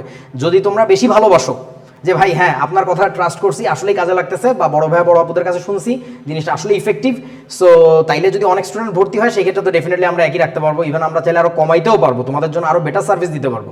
But it all depends upon you people, আর কিছু না। আমরা চেষ্টা করবো তোমাদের জন্য সর্বোচ্চ সার্ভিসটা নিয়ে আসা। এবং আমি এখন বলছি না, তোমরা জানো যে আমি কথা একটু কম বলার চেষ্টা করি, একটু কাজ বেশি করার চেষ্টা করি। সো তোমাদের জন্য আরও আসলেই অনেক অ্যামেজিং ফিচার আসতেছে, দেখা যাক কি হয়। মানে এই চৌথা দেওয়ার ব্যাপারটা যেটা, এটা মনে হয় রেগুলার করা হবে আর কি ইনশাল্লাহ। আমি চেষ্টা করবো, মানে একটু স্টুডেন্ট সংখ্যা বাড়লেই এটা করা সম্ভব আর কি, খুবই সম্ভব। আচ্ছা, 25 ব্যাচের ঘোষণা আসতেছে খুব রিসেন্টলি, তো এটা তো গেল 26-এর আলোচনা। 25-এর জন্য আরেকটু ডিফারেন্ট আলোচনা হবে, কারণ তোমরা কিন্তু অনেকে আমার কাছে পড়ো নাই, যারা আমার কাছে এতদিন পড়ছো অনলাইনে, আমি শিখতে ছিলাম, তোমরা যারা ছিল এখানে তারা তো ছিলেই, তাদের জন্য একরকম ট্রিটমেন্ট হবে। আর যারা 25-এর পুরো নতুন স্টুডেন্ট, আনকোরা একেবারে আমার কাছে আসছো, তাদের জন্য আমি পুরো সিলেবাসটাই চেষ্টা করবো যে একবার পুরো দেখায় দেওয়ার। সো ওইটার কোর্সের আলোচনা আলাদা হবে আর কি, ঠিক আছে। আচ্ছা, আর কোনো প্রশ্ন? কতদিন সময় লাগবে? ওই যে বললাম তারে পাগল রে, এখানে তো ধর 19টা ক্লাস, এই একটু হিসাব করো, নর্মাল হিসাব করো, এই যে ধরো 19টা ক্লাস, মানে হিসাবটা এখন দেখতে একটু ভয় লাগবে, but trust me things are not like that. 19 আর 4 কত? 23। সো আমাদের উইকলি ক্লাস পড়ে 2টা করে যদি ধরি, আচ্ছা আপাতত 3টা করে ধরো, শুরুর দিকে তো এখন কোনো প্রেশার নেই, 3টা করে যদি ধরি তাহলে মাসে কটা ক্লাস পাবো? 12টা। তাহলে 12 দুগুণে 24, তোমার তো 2 মাসও লাগবে না, মানে 2.5 মাসে তোমার কোর্স শেষ হয়ে যাবে, ফেজ 1, ঠিক আছে। সো এখন ঘটনা হচ্ছে যে সব সপ্তাহে যে তুমি 3টা করে ক্লাস নিতে পারবো আমি তাও তো না, আবার তোমার কি বলো এটাকে, মানে ঈদ আছে মাঝখানে, কিন্তু এগুলো ভুলে গেলে হবে না। সো আপাতত টেক ইট ইজি, আমরা শুরু করি, তারপরে আমাদের ওই যে একটা কথা বলে না যে পথে নামলে পথই পথ দেখায় দেয়, সো আমরা পথে নামি, পথে নামলে দেখা যাক কি হয় আর কি। তোমরা কেমন নিতে পারতেছো তার উপরে ডিপেন্ড করবে বাবা। আমি তো চাইলে একদিনে, আমি তো সারা জীবন অ্যাডমিশনের ক্লাস নিছি, আমি তো একদিনে ধুম ধারাক্কা 2-3 চ্যাপ্টার মেরে দিতে পারবো, তোমার জন্য এটা ভালো হবে না আর কি, ঠিক আছে। 24 ব্যাচের দিকে একটু তাকান। ও 24 ব্যাচ কই, এখানে লিখি 24 ব্যাচ, 24 ব্যাচ, এই যে 24 ব্যাচের দিকে একটু তাকাইলাম। গরুর দল বলতেছি যে 26 শুরু করতেছি আজকে ইনশাল্লাহ বিসমিল্লাহ করে, 25 তারপরে 2-1 দিনের মধ্যে ঘোষণা আসবে, 24 তারপরে দিচ্ছি। তো ফাগল হয়ে গেছে এগুলা, ফাগল নি কোনো।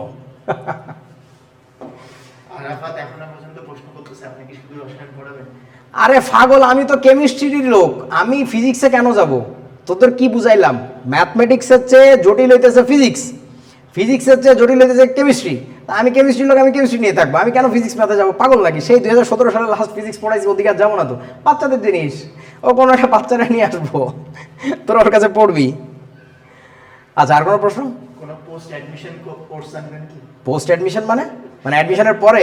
হ্যাঁ হ্যাঁ, ওটা আমাদের আনার ইচ্ছা ছিল, মানে এইটার প্ল্যান আমরা করতেছি মোটামুটি 2020 থেকে 20 ব্যাচে আমাদের যখন বুয়েটে বেশ কয়েকজন ভর্তি হয়েছিল, তারপর থেকে আমরা চেষ্টা করতেছি, কিন্তু আসলে পারা যাচ্ছে না, মানে হবে হয়তো বা আর কি। বিশ্বাস করো, ওই যে আব্দুল্লাহ সাইদ স্যার একটা কথা বলেন না যে মানুষ তার স্বপ্নের সমান বড়, আমি বিশ্বাস করি, যেটা স্যারকে একটু এডিট করে দিয়ে বলি, মানে এটা আমার বিশ্বাস, মানুষ তার স্বপ্নের পথে স্বপ্নের চেয়ে অনেক বড়, মানে স্বপ্নের যে পথটা আছে সেই পথে তুমি আগে চিন্তা করবা যে কোন ডিরেকশনে যাচ্ছে। ধরো কেউ, কারো একজনের স্বপ্ন হইতেছে সে অনেক বড় একজন চোর হবে, ধরো, তো সে চোরের পথে তার যে স্বপ্নটা, সে স্বপ্নের চেয়ে অনেক বড়। আমার স্বপ্ন হচ্ছে আমি মানে কোটি মানুষের জীবন বদলানোর জন্য পজিটিভ কিছু একটা করব, সেটা টিচিংয়ের মাধ্যমে হোক, সেটা আমার ক্যামেরার মাধ্যমে হোক, সেটা যেভাবে হোক আমি চেষ্টা করবো আর কি। আল্লাহর কাছে সহযোগিতা চাই, তোমরাও দোয়া করো। সো তার মানে স্বপ্নের পথে আমি ওই যে মানুষকে সহযোগিতা করতেছি, করলে যদি এই সম্মান পাওয়া যায় তাহলে আমি তার চেয়ে অনেক বেশি বড়। ব্যাপারটা হচ্ছে এরকম, তুমি ধরো অনেক বড় স্বপ্ন তোমার, তুমি ডাক্তার হয়ে অনেক কোটি কোটি মানুষের সেবা করবা, তাহলে তুমি তোমার স্বপ্নের পথে ওই স্বপ্নের চেয়ে অনেক বেশি বড়, এটা আমার বিশ্বাস আর কি। সো ব্যাপারটা ঠিক এরকম, আমরা চেষ্টা করতেছি, নট দ্যাট যে আমরা এখনই পারবো, বাট উই আর ট্রাইং, ঠিক আছে, হবে ইনশাল্লাহ আর কি। তোদের কি মনে হয় আমি তোকে মিস করি না? গরুর দল। আচ্ছা, এবার এক্সপোজার ঠিক করা যায়।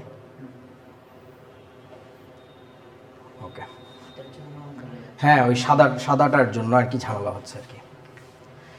ওকে, সো আমাদের তাহলে আর কোনো প্রশ্ন আছে কারো? আমরা মোটামুটি 1 ঘন্টা লাইভে ছিলাম, আর কারো কোনো প্রশ্ন থাকলে বলতে পারো। তোমাদের কোর্স শুরু হচ্ছে 27 তারিখ রাতে 9টা থেকে। সো তার আগে অলরেডি কয়েকজন ভর্তি হয়ে গেছে, আমি দুপুরবেলা দেখলাম, দুপুর বিকালে। স্বাগত জানাচ্ছি। আর যারা অবশ্যই ভর্তি হবা, বিকাশ করার পরে তোমার কিন্তু নাম ধরো, তোমার নাম হচ্ছে তোমার নাম পাখি।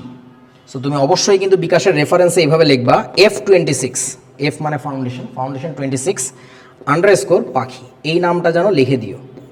লিখে এটা তো রেফারেন্সে থাকবে, তোমার পেমেন্টের যে স্ক্রিনশটটা অথবা তোমার যে ট্রানজ্যাকশন আইডিটা, এটা অবশ্যই কিন্তু এই যে ফোন নাম্বারটা আছে এটা টেলিগ্রামে অথবা হোয়াটসঅ্যাপে পাঠাবা। তা না পাঠাইলে কিন্তু তোমাকে এনরোল করানো যাবে না, কারণ তুমি টাকা দিলেই কিন্তু তোমাকে আমি গ্রুপে ঢুকাই দিব না, আগে আমার জানতে হবে তুমি কে আসলে। সো এটার জন্য তুমি যখন এই স্ক্রিনশটটা পাঠাবা তখন তোমাকে একটা ফর্ম ফিল আপ করতে দেওয়া হবে, সেটা ইন্টারনাল ব্যাপার, ওটা পরে দেখা যাবে। সেই ফর্মে তোমার নাম, তোমার বাবার নাম, ফোন নাম্বার এগুলো দিবা, দিলে তারপরে তোমাকে হচ্ছে আমরা গ্রুপে ঢুকাবো, ঠিক আছে, এই আর কি। হ্যাঁ হ্যাঁ, আরে পাগল রে, ক্লাস নিব তো জুমে। কোথায় গেল সেটা? এখানে কোথায় জানিস ছিল, উপরে চলে গেছে। আমরা ক্লাস তো নিব জুমে, আরে পাগল রে। সো জুম অ্যাপে যেহেতু ক্লাস নিব, তুমি তো মাইক অন করে কথা বলবা। আরে বোকারে, মাইক অন করে কথা বলবা সরাসরি, ওই ক্লাসে তো প্রশ্ন করবাই। তারপরে তোমাদের জন্য টেলিগ্রামে 2টা গ্রুপ থাকবে, একটা গ্রুপে আমরা ভিডিও কন্টেন্ট বা এই টাইপের চোথাপাতি এগুলো দিব, পিডিএফ দিব, আর আরেকটা গ্রুপ থাকবে যেখানে আমরা শুধুই কথা বলবো। তোমরা সকালে বিসমিল্লাহ করে ঘুম থেকে উঠে আসসালামু আলাইকুম, ভালো আছেন, ভাত খাইছেন, এগুলো কথা বলবে আর কি, কোনো সমস্যা নেই। কোন বই থেকে পড়বো, কি কোথা থেকে করব, এই অঙ্কটা হইলো না, আপনি তো লোকটা ভালো না, এই কথাগুলো হচ্ছে এই টেলিগ্রাম গ্রুপে বলবো আর কি। আর কোনো প্রশ্ন? ভাই আপনার ওয়েবসাইট নেই? হ্যাঁ হ্যাঁ, ওয়েবসাইট ছিল আমার, ওই যে আমাদের ওই যে পেজ আর ওয়েবসাইট একই ভদ্রলোক খেয়ে দিয়েছে একই সাথে, তার অনেক ক্ষুধা লেগেছিল, কোনো সমস্যা নেই, আরও ভালো করে করবো আমরা, তারপরে প্রবলেম নেই তো। তারপর আজকের ওরিয়েন্টেশনের পিডিএফটা চাই। হ্যাঁ হ্যাঁ হ্যাঁ, এটা দিয়ে দেওয়া হবে তোমাদের যাদের এই পিডিএফটা দরকার, এই দাগাদাগিটা দরকার, এবং সেই সাথে ওই যে ইয়াটা কি বলে, ওই যে পিডিএফটা যেটা আমি দেখাইছিলাম, তাই না? কই গেল, কোথায় আছে? এইখানে আছে, এই কোথায় জানি আছে, আচ্ছা আছে কোনো এক জায়গায় আর কি, আমি দেখাই দিব। ওই বস্তুটাও তোমরা যারা চাও তারা হচ্ছে ইয়া করো, পেজে ইনবক্স করো যে আজকের যে 26-এর F26-এর যে ওরিয়েন্টেশনটা হইলো সেটার পিডিএফগুলো চাই, তাহলে তোমাদেরকে দিয়ে দেওয়া হবে। কেমিস্ট্রি ম্যাপটা সহ, মানে রসায়ন মানচিত্র সহ এটা দিয়ে দেওয়া হবে, সমস্যা নেই। ক্লাস যদি জুমে হয় তাহলে রেকর্ডিং এর কি হবে? রেকর্ডিং পাবা তো, এমনকি যে আমরা এটা যেটা নিচ্ছি ফেসবুকে লাইভ, এইটারও রেকর্ডিং তোমরা একটু পরে ইউটিউবে পেয়ে যাবা, কোনো সমস্যা নেই। এগুলো তো আমাদের টেকনিক্যাল, এই যে ডাক্তার সাহেব আছে তো, সে সব পারে এগুলার। তারপর আর কোনো প্রশ্ন? আর কোনো প্রশ্ন নাই? ঠিক আছে, আরো প্রশ্ন হয়তো বা আসবে, কোনো সমস্যা নেই, লাইভের কমেন্টে। ক্লাস ফেসবুকে হলে ভালো হতো না? আচ্ছা, ওইটা আমরা আলোচনা করে নিব না। ফেসবুকে করলেও আমরা ফেসবুকের অপশন রাখবো ফেসবুক গ্রুপে, আবার ফেসবুক গ্রুপে করলে ঝামেলা আছে, তোমরা যে এক আইডি দিয়ে 10-12 জন ইউজ করো, তো এই টাইপের কিছু দুষ্টামি করো, সেই দুষ্টামিগুলো আমি বয়স্ক মানুষ হইলেও আমাদের এই যে ডাক্তাররা যারা আছে এরা আবার বোঝে এগুলো, বুঝছো, ধরে ফেলে, এই কারণে আর কি এগুলো আমরা করতে চাই না আর কি, এই আর কি। ইউটিউব চ্যানেলের নাম কি প্লিজ বলেন? ও, ইউটিউব চ্যানেলের নাম কি? এটা তো একটা ভালো প্রশ্ন করছো। মনন একাডেমি, জাস্ট রাইট মনন একাডেমি, আর কিছু না। MONONACADEMY, এটা লিখে সার্চ দিলে পাই যাবা ইউটিউবে, ঠিক আছে? সো ঠিক আছে, আজকে অনেক রাত হলো, আর তোমাদের বিরক্ত করছি না। আব্বু আম্মুর সাথে আলোচনা করো, বন্ধুদের সাথে আলোচনা করো, সবাইকে আমন্ত্রণ জানাচ্ছি, স্বাগত জানাচ্ছি নতুন দিনের শুরুতে। সো দেখা হবে আবার মূল ক্লাসে। আল্লাহ হাফিজ।